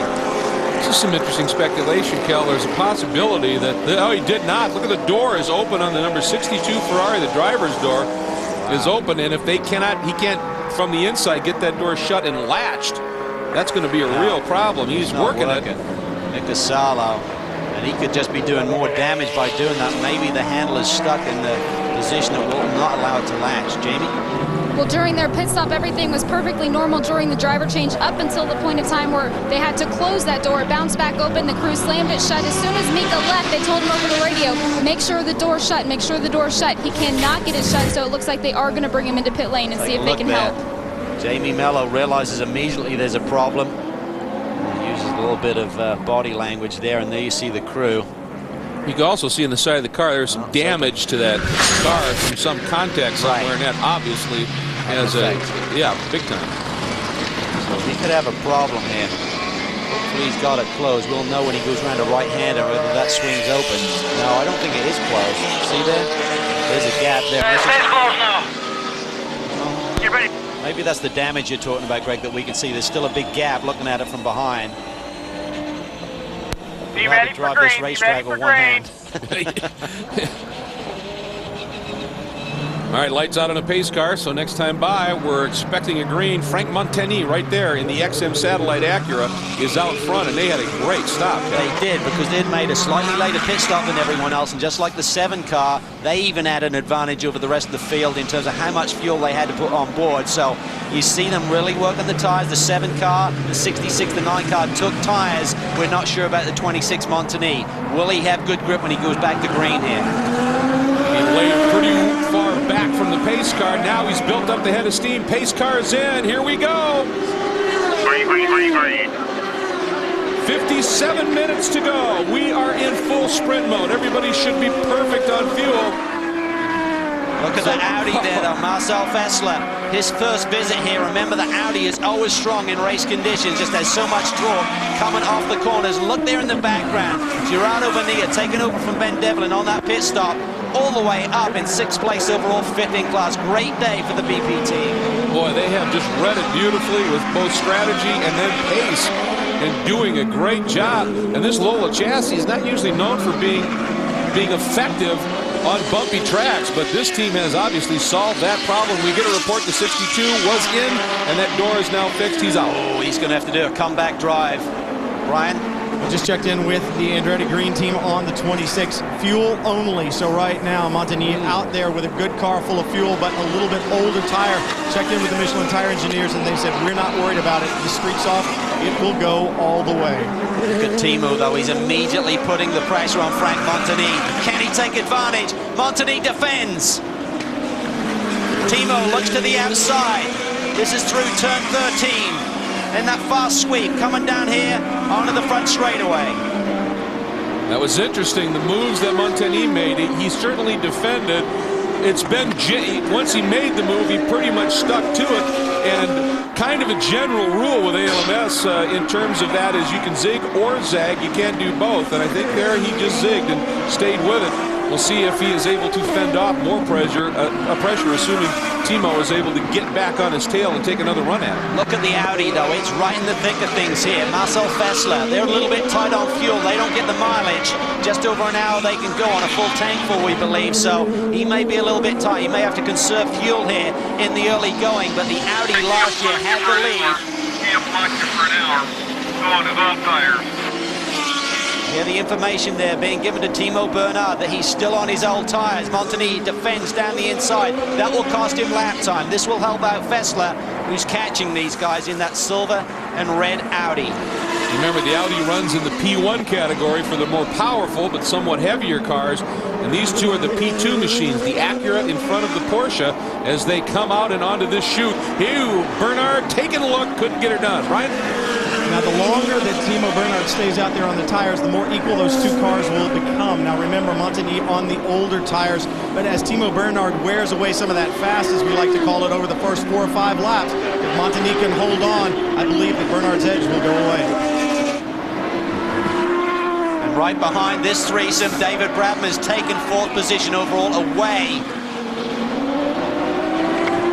from the 66 car, and the 66 car has dropped well down there, so I'm not sure if Gilles de Ferran had a problem on that lap. So maybe when Brabs got by him, maybe he forced him wide, but there you see Brabham coming through the picture. Next car up was Bonilla, followed by Ryan Briscoe, and there is de Ferran. He lost several spots there on that lap. Well, we talked about it, the momentum issue, and it can happen when you get stuck behind somebody. Boy, he's got something going on the front of the car. Let's go back and see if we can take a look at it. It's damaged. We're going to take a look at the replay of Brabham's pass on the 66 car, we believe. You see the front cowling there coming loose. On board with Brabs here.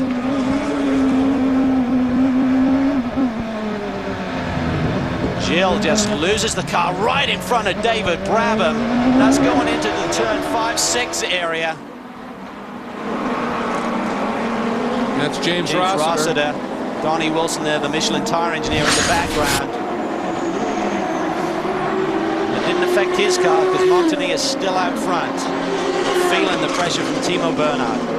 The problem is you take a look at that car of Gilles, that front shock and damper cover that sits there, that's loose. I think that's coincidental though, because it's low speed there. I don't think that would have been affecting the aero. Through a really high-speed corner, maybe like Elkhart Lake, certainly at Mosport, could do something to the aero, but around this street circuit, I don't think so. I don't think that was a factor. I just wonder if it came loose when he went up and over the curb, and now the issue is, does it come off or do something along those lines? We just checked in with the repairing group, and they said that they don't believe there's any damage on the car. They asked Joe. Joe said it's still handling all right, and he's going to stay out for a little while. All right, well, he certainly is not having any issues here staying with Gerardo Bonilla in the Lola Mazda. So he may be making a move, and look at this, big traffic, and that has allowed Brabham to catch onto the tail of this group. Now he's going to get balked a little bit and lose a lot of that momentum, but this is what we're talking about. 3 different classes in that same shot. The action just, it accordions, it opens up and squeezes back together. Take another look at what happened here. Frank Montagny at the front of this pack, followed by Timo Bernhard, and then that #1 Audi, Marcel Fessler, and here they come, clearing that Ferrari, and then up ahead of them. Look for this, Montagny down to the inside. Timo thinks about a look around the outside. His path is blocked, then the Audi squirts through, and then Brabham very patient. Look at that, he doesn't like charge up on the gearbox, the car in front. He just spaces him and takes advantage coming off the corner. Again, David Brabham showing how you have to deal with traffic. I don't think this year anybody has been better in traffic than David Brabham, and it comes from discipline and patience, and I guess that comes from experience. What a year he is having. Here's the top 5 in the P2 class currently here with Frank Montagny out front overall as well. Welcome back to Belle Isle, everybody, and we've got a good one unfolding. Coming up on 45 minutes to go. And oh, look at this, a little bit of a balk here. Montagny getting hung up behind the panos. Boy, right there, Bernhard, the yellow Porsche is very, very close as he's been. He is tucked up. He's going to look to the, oh, it's not going to, oh, he's going to the other side. I'm in the braking zone for turn 8. Montagny takes him all the way to the wall. What are you thinking, Timo? That was brave. They brave. let Frank back in front if he let you by in that move. That was brave. Here it is again, another angle. Wow, Montagny had been defending that inside line, so Timo says, fine, I'll just take it down the outside. That is so close to an accident. And look at James Rossiter, Frank Montagny's teammate, saying, yeah, way to go, mate. Donnie Wilson with the right grin. Take another look at it from the onboard. There was the car that held him up just a little bit. Watch Timo. Got some straightaway speed. He's got some handling. He's got better tires underneath, remember. Oh, and there's a bunch of traffic coming up once again. This could get interesting. And Calvin, I really think that Brabs is a little quicker than Fessler in the Audi. If he can get around him, he can join this queue, which has big points implications. Now they're into traffic. Yeah, the big problem for Brabs is look who's on his tail, or going to be there shortly. Ryan Briscoe. He was the fastest man on this racetrack here last year. So the other Aussie that's been drafted in by Penske is going to be asked by Roger Penske and crew, you have to get Brabham. You know that Ryan Briscoe is going to be very aggressive if he can get on the tail of the #9 machine. And now working through the GT2 machinery. Again, multiple classes as they come through. Watch for it right here. There is Fessler in the Audi. There's Brabham. And there, the yellow car in the queue. Here comes Brabham down the inside. Fessler started to turn in, but Brabs was there. That was huge. Brabs had to get it done, and he did. He did. Talk about being on top again. Now he has to defend. Fessler comes back. The higher horsepower of that P1 machine. Not able to take advantage. That was huge for David Brabham, as you said, Greg. He had to clear the Audi and start to lay down some laps. He didn't want that pressure from Briscoe there, right in the screen there, in that #6 Penske Porsche. Now, of course, he wants the Audi to do the exact same thing to Ryan Briscoe. And we'll see how it plays out. Here's another look at it, Cal. This is coming down into turn 8. Fessler goes out wide to try and set up that GT2 car, and David is there. Very fortunate that Fessler saw him. If he had turned in, there would have been contact immediately, but David's on his way. Fessler looked like he actually started to turn in, saw Brabs there and did the smart thing, just straightened it out a little bit. But then that torque was able to keep Briscoe behind him. That was a massive moment in this race and in potentially the championship here as Briscoe now stuck behind Fessler. And there we go up front once again, the black XM Satellite Acura, the P2 car, with Bernhard right behind him again, incredibly close. Both of them fairly boxed up here, but it looks like it's going to be okay as Montagny makes the run.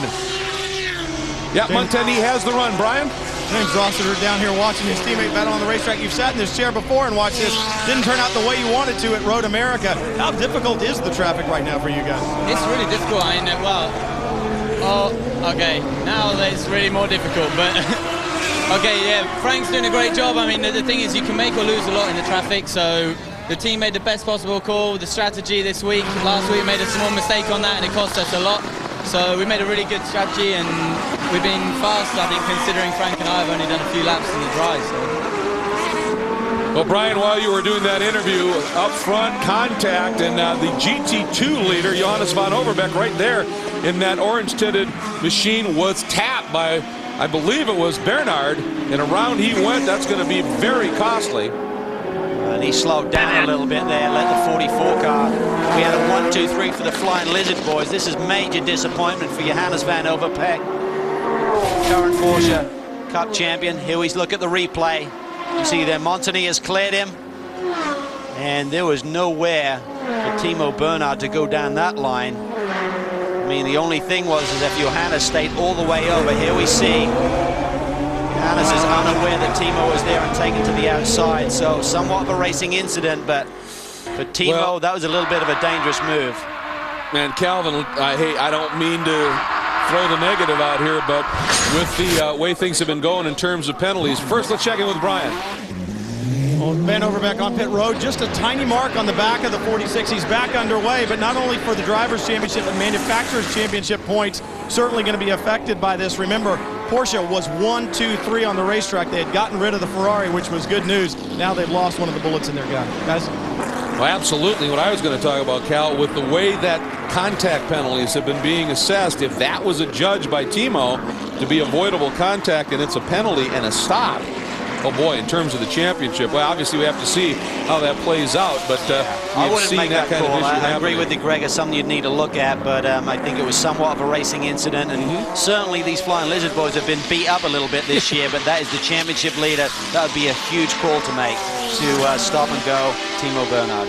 And I'm down here on pit road checking in with the officials. It is being reviewed right now, so Bo Barfield, who's calling the shots as race director, really running a tight ship. They're going to look at it.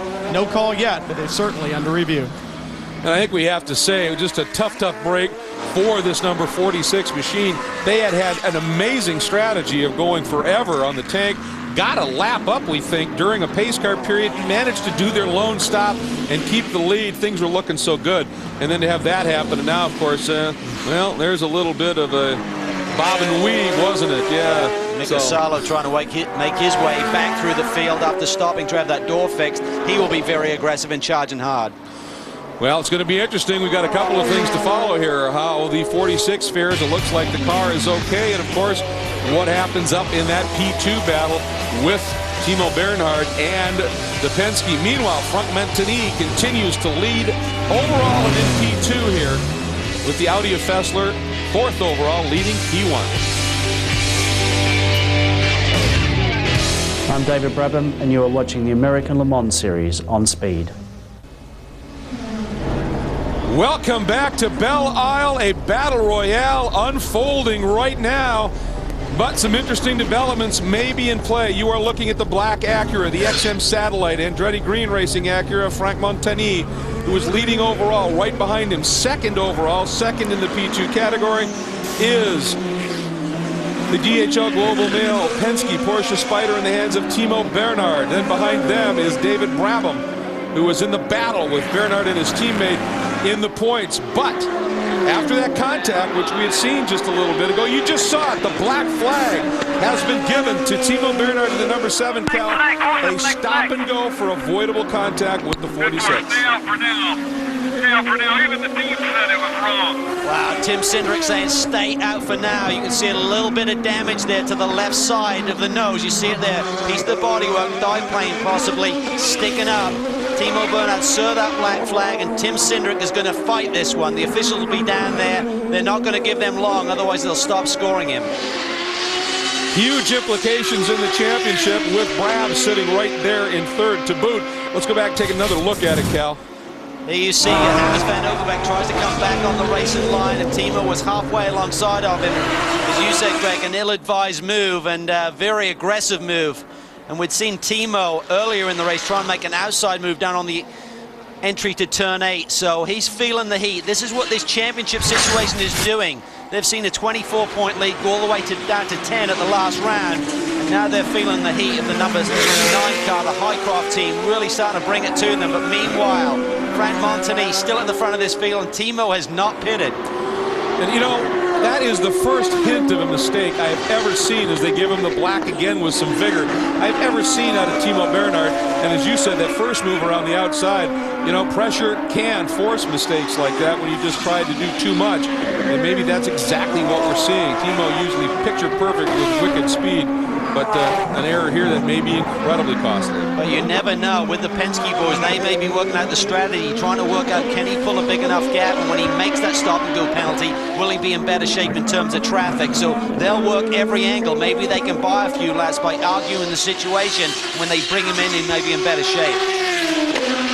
And I think it's important to point out here that that call, based on other calls we have seen this year, is consistent. Consistent. That's what you have to do. I mean, that is really what the drivers, the teams like to see. Penske doesn't like it today, but the teams and drivers like consistent calls. Tough day for Bo Barfield, but you got to give it top marks right now. Yeah, your first day, your first race in the chair as the full-out race director, and you got to penalize Roger Penske.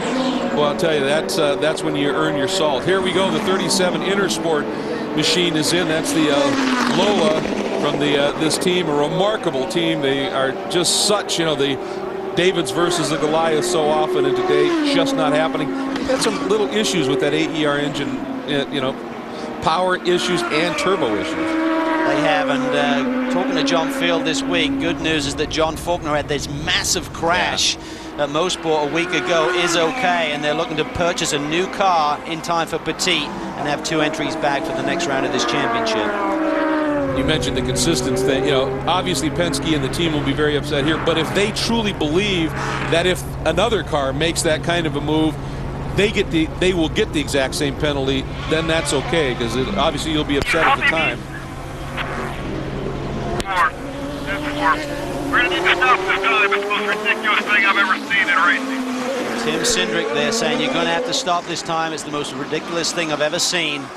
But they've just got to regroup here. They've got to get back on their game. They've made the mistake. Now they have to serve the penalty, deal with it. There's still 33 minutes in this race. Penalty box. Penalty box. Well, and as you pointed out, at a certain point, the ALMS and IMSA officials say, if you don't pit, we stop scoring you. Penalty box. Stop in the penalty box. And there he comes. Here we go. When he hits the pit line here, it's going to be 60 kilometers an hour, about 37 miles per hour. Come down here and stop. It's going to cost him about 20 to 25 seconds here by being on pit road. We'll see where he comes out in the pack. I hope you note it down. Dave, it's not your fault. Even he said that.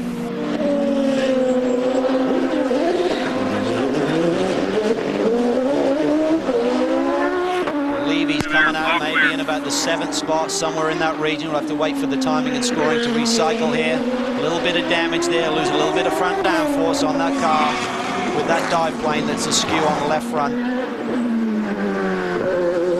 Not as huge here as it would be on a very high-speed, high downforce type of track, but still in all, not a good thing. We're speculating about 4th in class. No, he just took care of it, rubbed it on the... Apologize, we know. Just decide what's going to happen here. Rubbed it on the tire wall there, and it's gone. So now Briscoe in the 6th, the sister car, if he can get around Fessler and come up and take a run, I mean, he would certainly do some help in terms of Porsche in the manufacturer championship, not for the drivers' championship battle that's unfolding as well. And this Audi has really stymied Brian Briscoe's charge. At one point, when he got in the car, he immediately set a lap time about 8/10 clear of the rest of the field. So that was the pace he had. But when you're fighting this Audi that's so good off the corners with the torque that it produces and fast down the straightaway, hard to use your advantage through the corners. And that's what Brian Briscoe's having to deal with. Well, the traffic issue too, isn't it? Horsepower and traffic is everything. That's why the Audis are so good, because they can just get stymied in a corner and just jump on that gas pedal and it leaps off the corner, whereas the P2 car needs the momentum to do that. in the last lap. Brabham took 3 seconds off of the leader, Montanina. That could have certainly been something to deal. Whoa, we've got the 7 back in again. I wonder if he damaged the left front there because he clipped that tire wall coming off turn 7 when the dive plane went. Brian? Definitely damage to the left front body work as well. They'll change all 4 tires. Probably a good call at this point in time. You're not going to lose that much more. Put some fresh tires on. Make sure you don't have any debris on any of the other tires after that sharp carbon fiber gets knocked off these cars. It can be deadly to the tires. So right now, it's going from bad to worse for the Penske team. Wow, and that was just a mistake there by Timo Bernhard. Obviously very frustrated when he got back on course, and here he comes into turn 7, just runs a little bit wide. Look for it. Boom, right there. Second hit, glancing blow, just took care of that dive plane, damaged the left front wheel and tire. Well, folks, the new video homepage of AmericanLeMans.com features content for the fans and from the fans. That's absolutely right. We want to hear from you. So log on today at AmericanLeMans.com to submit your video content. Great crowd here enjoying some racing, and look at the dejection for Romain Dumas. A championship perhaps slipping through his fingers. He and Timo Bernhard. Boy, that's a sad, sad sight. We'll be right back. Under 30 minutes remaining here in Detroit.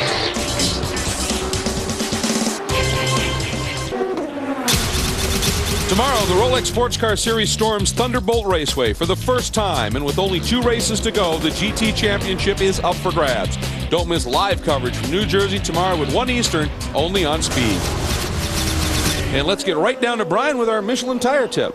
You know, Greg, in just a week's time, we've gone from the fastest circuit on the American Le Mans Series to one of the slowest here at the street circuit in Detroit Belle Isle. Now, the tires that they use at Mosport, that very fast racetrack, have to deal with very high speeds and very high loads. The sidewall of the tire has to be very stiff to handle the high downloads. But more importantly, the compound, this rubber that's here across the tread of the tire, needs to be relatively firm so it doesn't get sloughed off in those high-speed circuits. But when you come to a street circuit, like here at Belle Isle, this compound goes soft. How soft? Well, Michelin calls this their street soft, the softest tire they make. It was helped develop by Alan McNish, the Audi driver. He helped develop this tire last year, and it's one that they use on the lower speed circuits. It gives the car tremendous grip, and they're able to soften the sidewall as well. Now, don't expect Alan McNish to help develop the tires that you run on your car at home, but in a way he really has, because everything that Michelin learns on these tires go into your street car at home. You drive a sports car, it's got a softer compound, a stiffer sidewall. You drive your grocery getter in the minivan,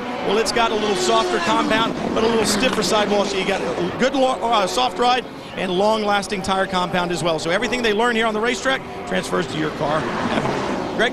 Well, you bet. In the tire wars, it is develop on Sunday, sell it on Monday. It's kind of one of those deals. Here's the double await Aston Martin sitting 3rd in the GT1 category. A little bit of a problem on the stop here, but this is one of those never say die teams, Cal. These guys, came in early in the season, had a huge hit, had to miss some races while they fixed the car, came back, another hit.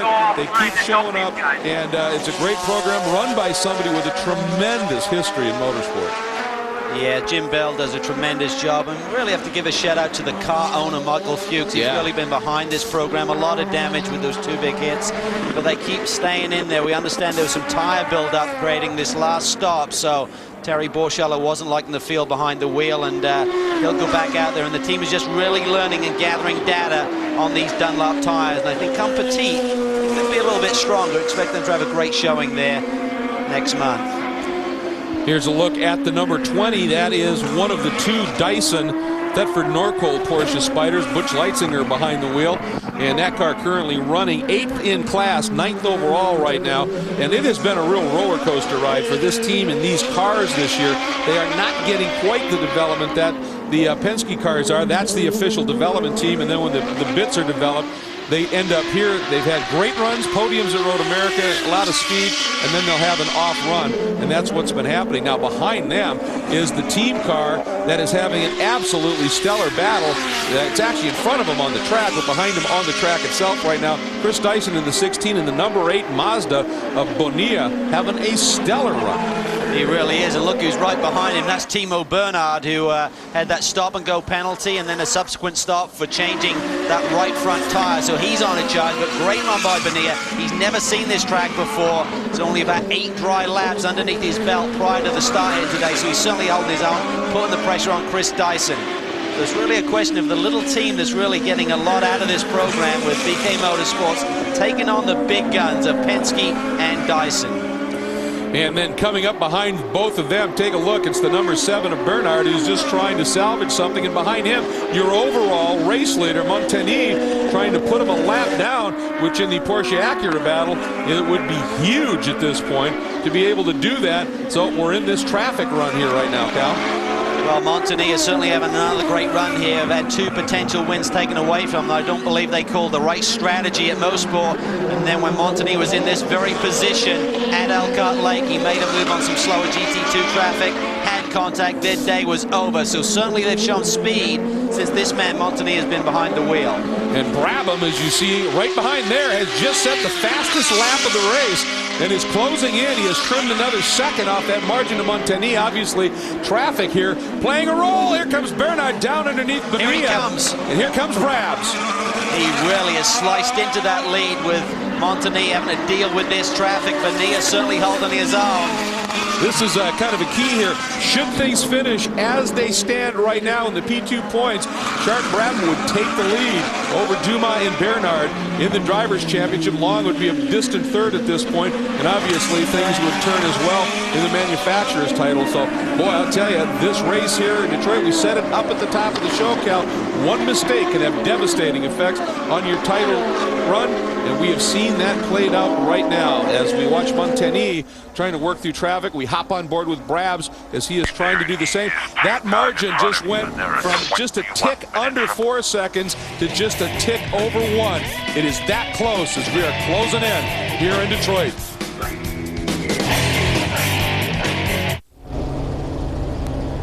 Welcome back to Detroit. 4 different classes running at the same time here, and we have had a big hit in one of them, and what a shame. The number 21 Panos, which had been running in 3rd in class, something has gone wrong, and in trying to get out of the way, he's actually backed it out of the way. He got clear of everybody where he was sitting, and it looked very, very close, but damage to that car as well, Cal. They were on their way to a potential podium. Oh, they're having a great run here today. Major disappointment for this PDG group. And let's take a look at the incident, and there you see he backs it right in front of Montagny, and Brabs has to take, was that Brabham or was that the 15 car? It was a Diaz. Fernandez car taken to the curbage there, so close from indeed. And this car is still somewhat overweight, 35 kilos overweight, and they think if they got that weight out of the car, that'd be worth half a second. There you see the major damage to the front spoiler and aerodynamics of that car. I'm not sure whether that's fixable. Double yellow, catch up with the field. Pits are closed. Double yellow, catch up. Yeah, so don't pit right now. If the car's drivable, continue to run, otherwise you're going to lose an additional lap. So keep the car out there. Hopefully there's not too many of those carbon fiber shards being laid down by Tom Sutherland that one of the other competitors will pick up. Is that the reason you think we have full course caution? Because of this incident? I would have to think so. Just for debris perhaps on the track. Yeah, but this is not good for the rest of the field. I mean, this can have a major effect.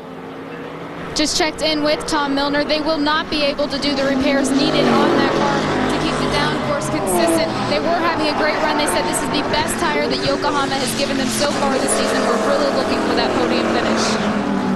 Boy, and they had it. They had done everything right. They hit their windows and stops. It was absolutely just on pure performance and execution by the crew, and then something happens. There's the reason for the caution.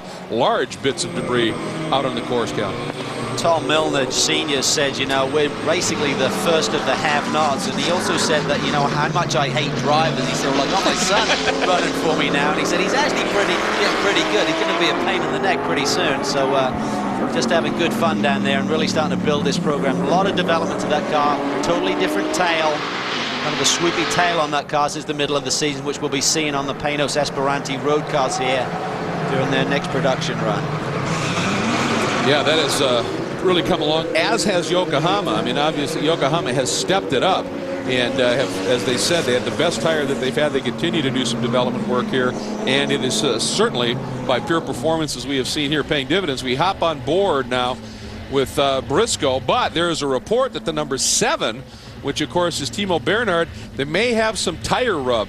There may be that damage to the left front corner where there was certainly some damage to the bottle work. If that is the case, under this caution, they may come in and take a look at it. It's not a for sure, but we've heard that chat on the radio, so that's a possibility. So we are now closing in on 15 minutes remaining here in this 9th round of the championship, and with a full course caution, everything compresses. And between Montani and Brabham is but one car. Now, we've been talking about how incredibly effective David Brabham has been this year, and certainly that comes from some great performance from the car and the help from the manufacturer and confidence for the driver. But there's another element as well, and it's being comfortable in the team. Yeah, I think so. Certainly the way I feel very, very comfortable in my environment there. And in some way, you know, when you work for, you know, a team like Highcraft and a manufacturer like Acura, it's kind of like in some way that I've been doing lots of years of racing to get to this point where I feel that I have all the tools necessary around me to deliver that, you know, even more than what I've done before. And, you know, I'm obviously pretty excited to be in that position at this stage in my career. Welcome back to the Detroit Sports Car Challenge, 9th round of the American Le Mans Series. 12 minutes remaining in this battle. Full course caution. The field is bunched up, and we are going right to the checkered flags with you, folks. So we are anticipating also going right to green, and you will notice that in between Montani and Brabham, there is no silver lows. Acura, they pitted and said there was some potential damage they wanted to take a look at. So now you have basically all the players in the overall battle and in the P2 battle pretty much nose to tail. The war is on. Well, an interesting dynamic here because Acura made their big announcement that they're going P1 next year with both the DeFerrin Motorsport team and Highcraft, and they're going to stay in P2 with Adrian Fernandez, and the team that got left out was AGR. So you have to wonder about the management structure there. Are they going to give any breaks to the Acura team, David Brabham right behind them, or are they just going to go for victory themselves here today? My only thought on that is they still have the Honda connection in the IndyCar series, so you want to be a little bit mindful of that, I would think. Lights out in the pace car. Going to be interesting to see how it unfolds. You've got the number 3 Jan Magnussen-driven Corvette, so they've lost a lap now to the number 4 because of the sequencing of the pace car. So that's pretty much good. And in GT2, number 45, Hensler leads it. Here we go. Oh, Montani went awfully early there. Where was the pace car? You cannot pass the pace car until he gets off the racetrack. That was tight. I think Brabham was looking at the pace car, and Montani went early. Now that too will be very closely looked at. We will see what unfolds. But Montani, as a result of rolling into it as early as he did, gets himself a nice little protective margin at this point. Well, David Brabham has so much experience, sorry Greg, that he would have been aware of that situation. He certainly wanted to get the jump on Frank, but not to the extent that he'd be called on jumping the pace car there. So close call. Maybe Frank got it right, maybe he didn't. We'll wait and see. Well, he certainly has made good his escape right now. Look at the margin he has opened up already. And you had made the comment about pickup on tires and the like, which happens here when you don't do a change, and wonder if that may be some of what we're looking at here. But let's go back and take another look at that start. Watch for the pace car here, and the Corvette coming straight at us. He's going to duck into the pit road, and Montani now gets on the gas. Let's see where he's at. Is the pace car off the racetrack or not? That was close. He was ducking in. But was he off the road? Let's take a look from the aerial view. Very close. The other thing we may be seeing, Greg, remember that right now Timo Bernhard is 5th in class on the road. Brabham is 2nd. This will give them the championship lead tonight, I believe, if he just holds station. So how hard does he want to push for that next victory? 4 they have this year. Is the number 5 that important, or is the championship lead what they're looking for today? That's a very good point. Again, big picture, I guess. Right. Is, you know, what do you do here? And recognize the man on board. He's one of the most aggressive drivers in the series right now. He's not going to give up easy. will perhaps force the issue, but right now Montagny has just taken off to the good of over 3 seconds here within a lap and a half. Yeah, the lap time, that first lap was a 1:17.8 for Montagny and a 20.2 for Brabs at this point. There's a look at the 66 now, Gilles de Ferran. That yellow certainly helped them after that spin, just in terms of being able to make up some ground, and he is right behind Ryan Briscoe. This is a battle for third in the P2 category, fourth overall. Briscoe in the yellow DHL Global Male Penske Porsche. Timo Bernhard is running behind Gilles de Ferran in terms of track position, but 34 seconds back. 16.8 again, really fighting hard for this 6th position. Can't say enough about Gerardo Bonilla here on his first visit to Detroit, doing a great job here today. This team switched to the Dunlop tires 3 races ago. Since that time, have really developed the platform that allows them to get the best out of this race car. Well, as we watch this great battle, let's check in and see what Duncan Dayton may have thought of that restart from Hycroft. Duncan Dayton down here calling the shots. A couple of questions, Duncan. First, on that restart, that was awfully close to not having the pace car off the track. Yeah, we were looking at it, the replay, but I think the car was off, all 4 wheels off to the inside of the stripe, so I think it's okay, but we'll take a look at it again. One of your Acura brothers out there, obviously, I know you guys like tequila and champagne because you've been winning a lot lately, but right now, do you think championship and let David just hold station, or do you want to be drinking champagne today? We're doing what we try to do every time, which is try to win the race, and if it comes to us, great. If not, we're liking the position where we are right now for the points battle, but we're not going to do anything different than where we're sitting. Going after the checkered guys, just like they always do. That's worked pretty well for him so far this season, I think. Not a bad strategy, and they're just getting a little break. Certainly done a tremendous job, but they have the mojo, as we call it. As you see, Marcel Fessler there in the Audi, the P1 car, just split that battle between the number 16 of Dyson and the number 8 Mazda Lola of Bonilla, and that's going to break that off just a little bit. But that's, again, as we've talked about, you get different classes of cars, different performance parameters, and now coming up behind Bonilla is the number 6 of Briscoe, as he's trying to work his way up and do whatever he can to salvage something here for Porsche in terms of manufacturer points.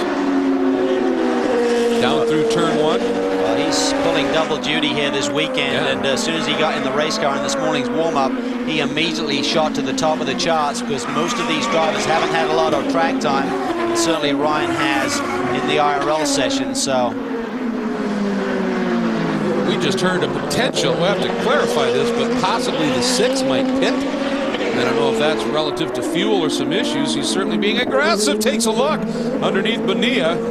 Well, the one thing we have to think about in the big picture is if he got out of the way, it would certainly give more points to the 7 car, but I mean, you're really being the sacrificial lamb to do that when you're in a battle for position on the racetrack.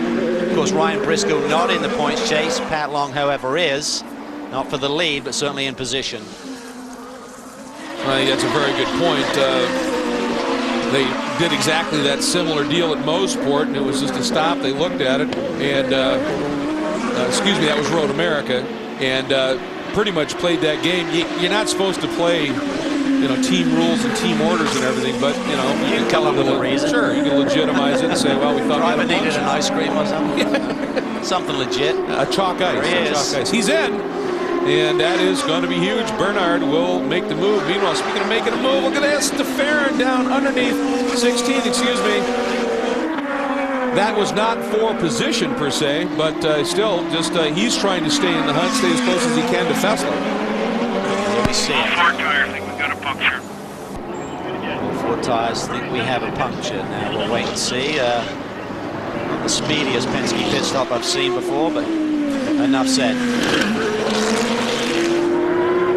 7 car, meanwhile, Timo Bernhard, 5th in class, 6 on the road. Got the Audi in amongst the P2 cars.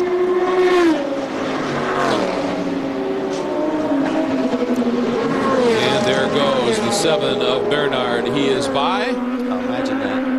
And the 6 car be heading out on track relatively soon, one would expect. So Bernhard now finds himself up a position. Meanwhile, I don't know what to say. Yeah. Oh my goodness. To think those boys practice about 5 days a week on those tires. Well, it was a long inspection. Well, meanwhile, now Bernard, as he is working through and that's the car that had been leading in the GT2 category for a large chunk of this race, and still in all, even with that hit and everything, Calvin, they sit second in class. Johannes van Overbeek recovering nicely from that, and still right now it's a 1-2 for the Flying Lizard machine. More importantly, the 71 car that was behind these guys in the championship chase all the way down in 10th spot in class because of that starter motor issue.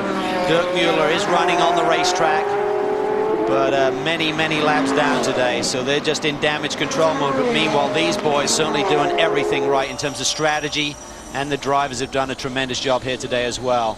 You're on board with the driver that put this car on pole, Wolf Hensler, in the number 45, and it was a brilliant lap. And they'd been trading it back and forth, and there was a radio call during that where he said, I can go quicker. They came in, made a pressure change, and did. He popped it on pole, and now is leading away here.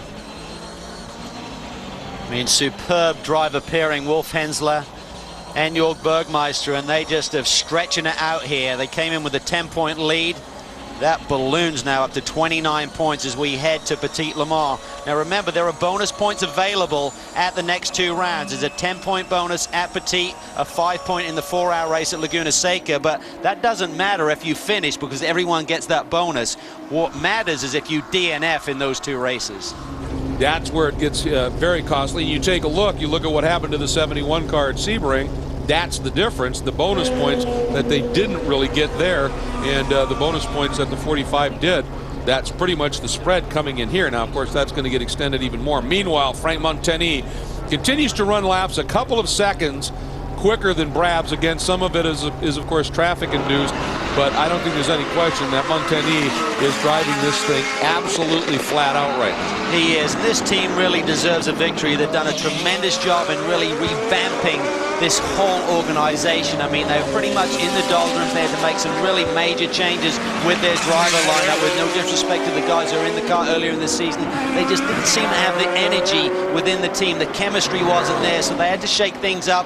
Didn't really know where they were going. Had a number of drivers. Marco Andretti was in the car. Rafa Matos drove at Mid-Ohio. 2 laps to go. 2 laps. But finally, they've got a driver pairing with Rossiter and Montagny that seems to work. It's got the pace, and they get along on and off the racetrack. They like the setup the same. And they also are good friends off the racetrack as well.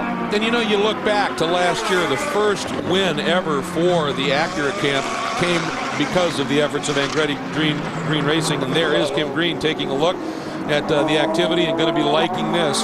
They have had a tremendous effect for Acura here over the years. They have, and there's a certain irony at the weekend where they make their major announcement for plans for 09, and AGR were not at that press conference, and now they may come through and get their first victory of the season. But during that press conference, Eric Bergman from HPD did state, we are still in negotiation for a second car in P2, so it doesn't mean that we will not see an AGR entry on the grid next season. All right, folks, there you see it at the top. 30 seconds remaining, so it all comes down to how close Montagny is when he gets to the stripe, whether we get 1 lap to go or not. That was so critical last weekend. Lucas Lehr really went on a charge at the end of that race, meaning that everyone had to do an additional lap, meaning that a lot of cars ran out of fuel. And I think he's going to cross the stripe just shy of that mark. 1 to go. There it is. 1 more lap. 1 more lap. Big day for this young man's career. Strong Honda connections over in Japan, drafted in, and he's been very aggressive and done a tremendous job really getting to grips with this race car and the series. You don't know the competitors, you don't know their traits, and when you're running with 4 different classes out there, that is a big deficit to have.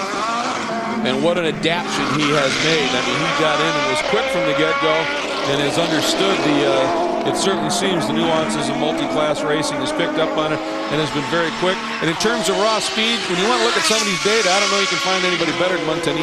No, he is superb, and of course he's good on the streets. He was in the Champ Car finale, was drafted in with Forsyth Racing at Long Beach this year, finished 2nd on the road on his Champ Car debut in the final Champ Car race ever. And here we see him looking for his first victory in this series. Flashing his lights, that is the GT2 race leader, and you know he's going to let him go through, so he doesn't have to finish 1 more lap, get this one over with, and get the win as well for Hensler. So Montagny out of 12, up through 13, 14, and the run to the finish line.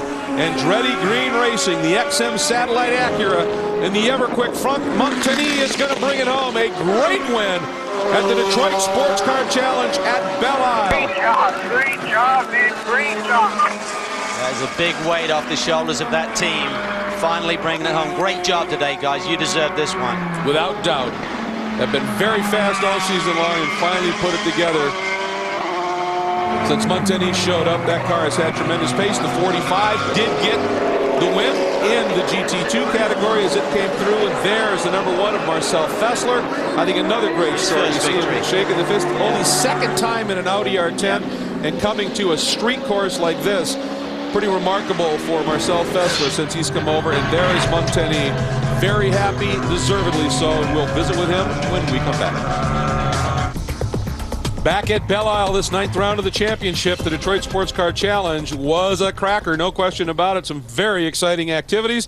And in the end, it was Andretti Green Racing getting the win. It was 2 P2 Acuras, finish 1-2 overall. Here's a look at the top 6 in the P2 category, but those top 2 finishing that way in the overall order, and Andretti Green gets the win. Brian. Well, I spoke with Michael Andretti before this race. I said, is this the most frustrating season you've ever had? He said, absolutely. And for Frank Montagny and James Rossiter, a great win today. And Frank, redemption after Road America. What a spectacular job you did today in traffic. It's not only me, it's all the team. I think everybody worked hard since the beginning. And obviously today we could put everything together. So at the end we win. We knew since the beginning we had a very strong car for the race. Strong team, good drivers. So yeah, this is what happened after. Quite happy, and obviously a lot of traffic out there. Any close calls? Not really today. Look at the car, it's still in one piece. Still in one piece, but guys, he was certainly driving very hard indeed. Fantastic job. Oh, absolutely no doubt. And he, as you said, he was brilliant in traffic. But look at how close this is now, Calvin, down to 4. Well, if Bradman had got the win here today, it would be tied up. And, of course, we saw the strategy there with the 6-car pitting. That gave a couple of points back to that #7 machine. So instead of a 2-point lead tonight, they have a 4-point lead going to Petit. And in GT1, here are the results. And, Jamie, you've got our winners. A very happy Oliver Gavin and Olivier Beretta. You haven't won a race since St. Petersburg. Coming in GM's headquarters, how special is this for you and the team today? Oh, this is very, very special for everybody on the team, for Doug Feehan, Steve Wozolowski, and Olivier drove fantastically today. Got to thank all the guys on the crew. I haven't been so nice to this car just recently, and they've really brought it back together. It's a fine machine. They've done a fantastic job. Thank you very much to everybody at Corvette, CompuWare, and all the people here supporting us today. It's great. Pretty amazing.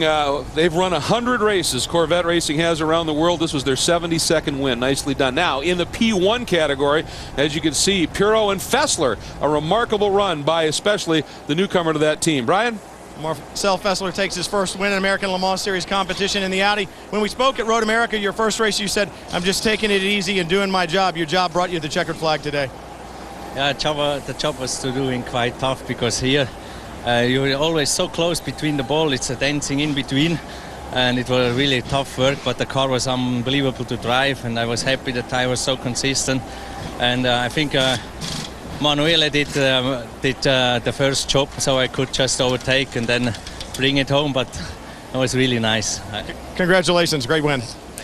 Well, Audi was looking for some new potential drivers. They may have found one. In GT2, it was a great race, but once again, the number 45 Flying Lizard Porsche, Jamie, has taken the win. That's right, and Wolf Hensler, Jörg Bergmeister, an exciting race, started from pole, finished crossing the checkered first. Same thing as earlier in the season. How would you do it today? Yeah, I mean, that's how it should be.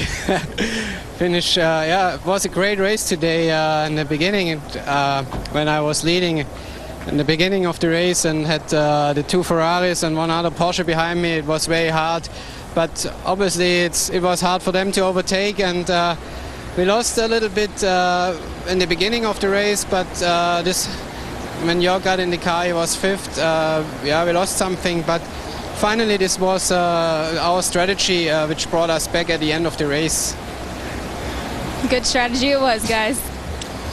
And there you go. You take a look at the points, and you see now they have opened it up to 28 over the Tafel Ferrari of Mueller and Farnbacher. And Calvin, obviously some great racing here. A bit of a gap now of almost a month, and then you go from 2.5 hours on a street circuit to 1,000 miles at Le Mans. Well, a lot can happen there. We're seeing the Peugeots coming over from Europe. It's going to be a fascinating race and a lot on the line with those 10 bonus points in that round. There you see it, the Petit Le Mans at Road Atlanta, October 4th, 11 a.m. and 6:30 p.m.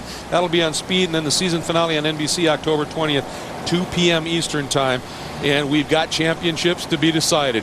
Next, tonight, you can take a look at it here, a very busy evening of activity, so make sure you stay tuned right here on Speed for a lot of action yet to come your way this evening in the world of motorsports. So we have had a great race here without any question here in Detroit. Again, a little bit of a break, and then we go to the 1,000 miles of the Petit Le Mans.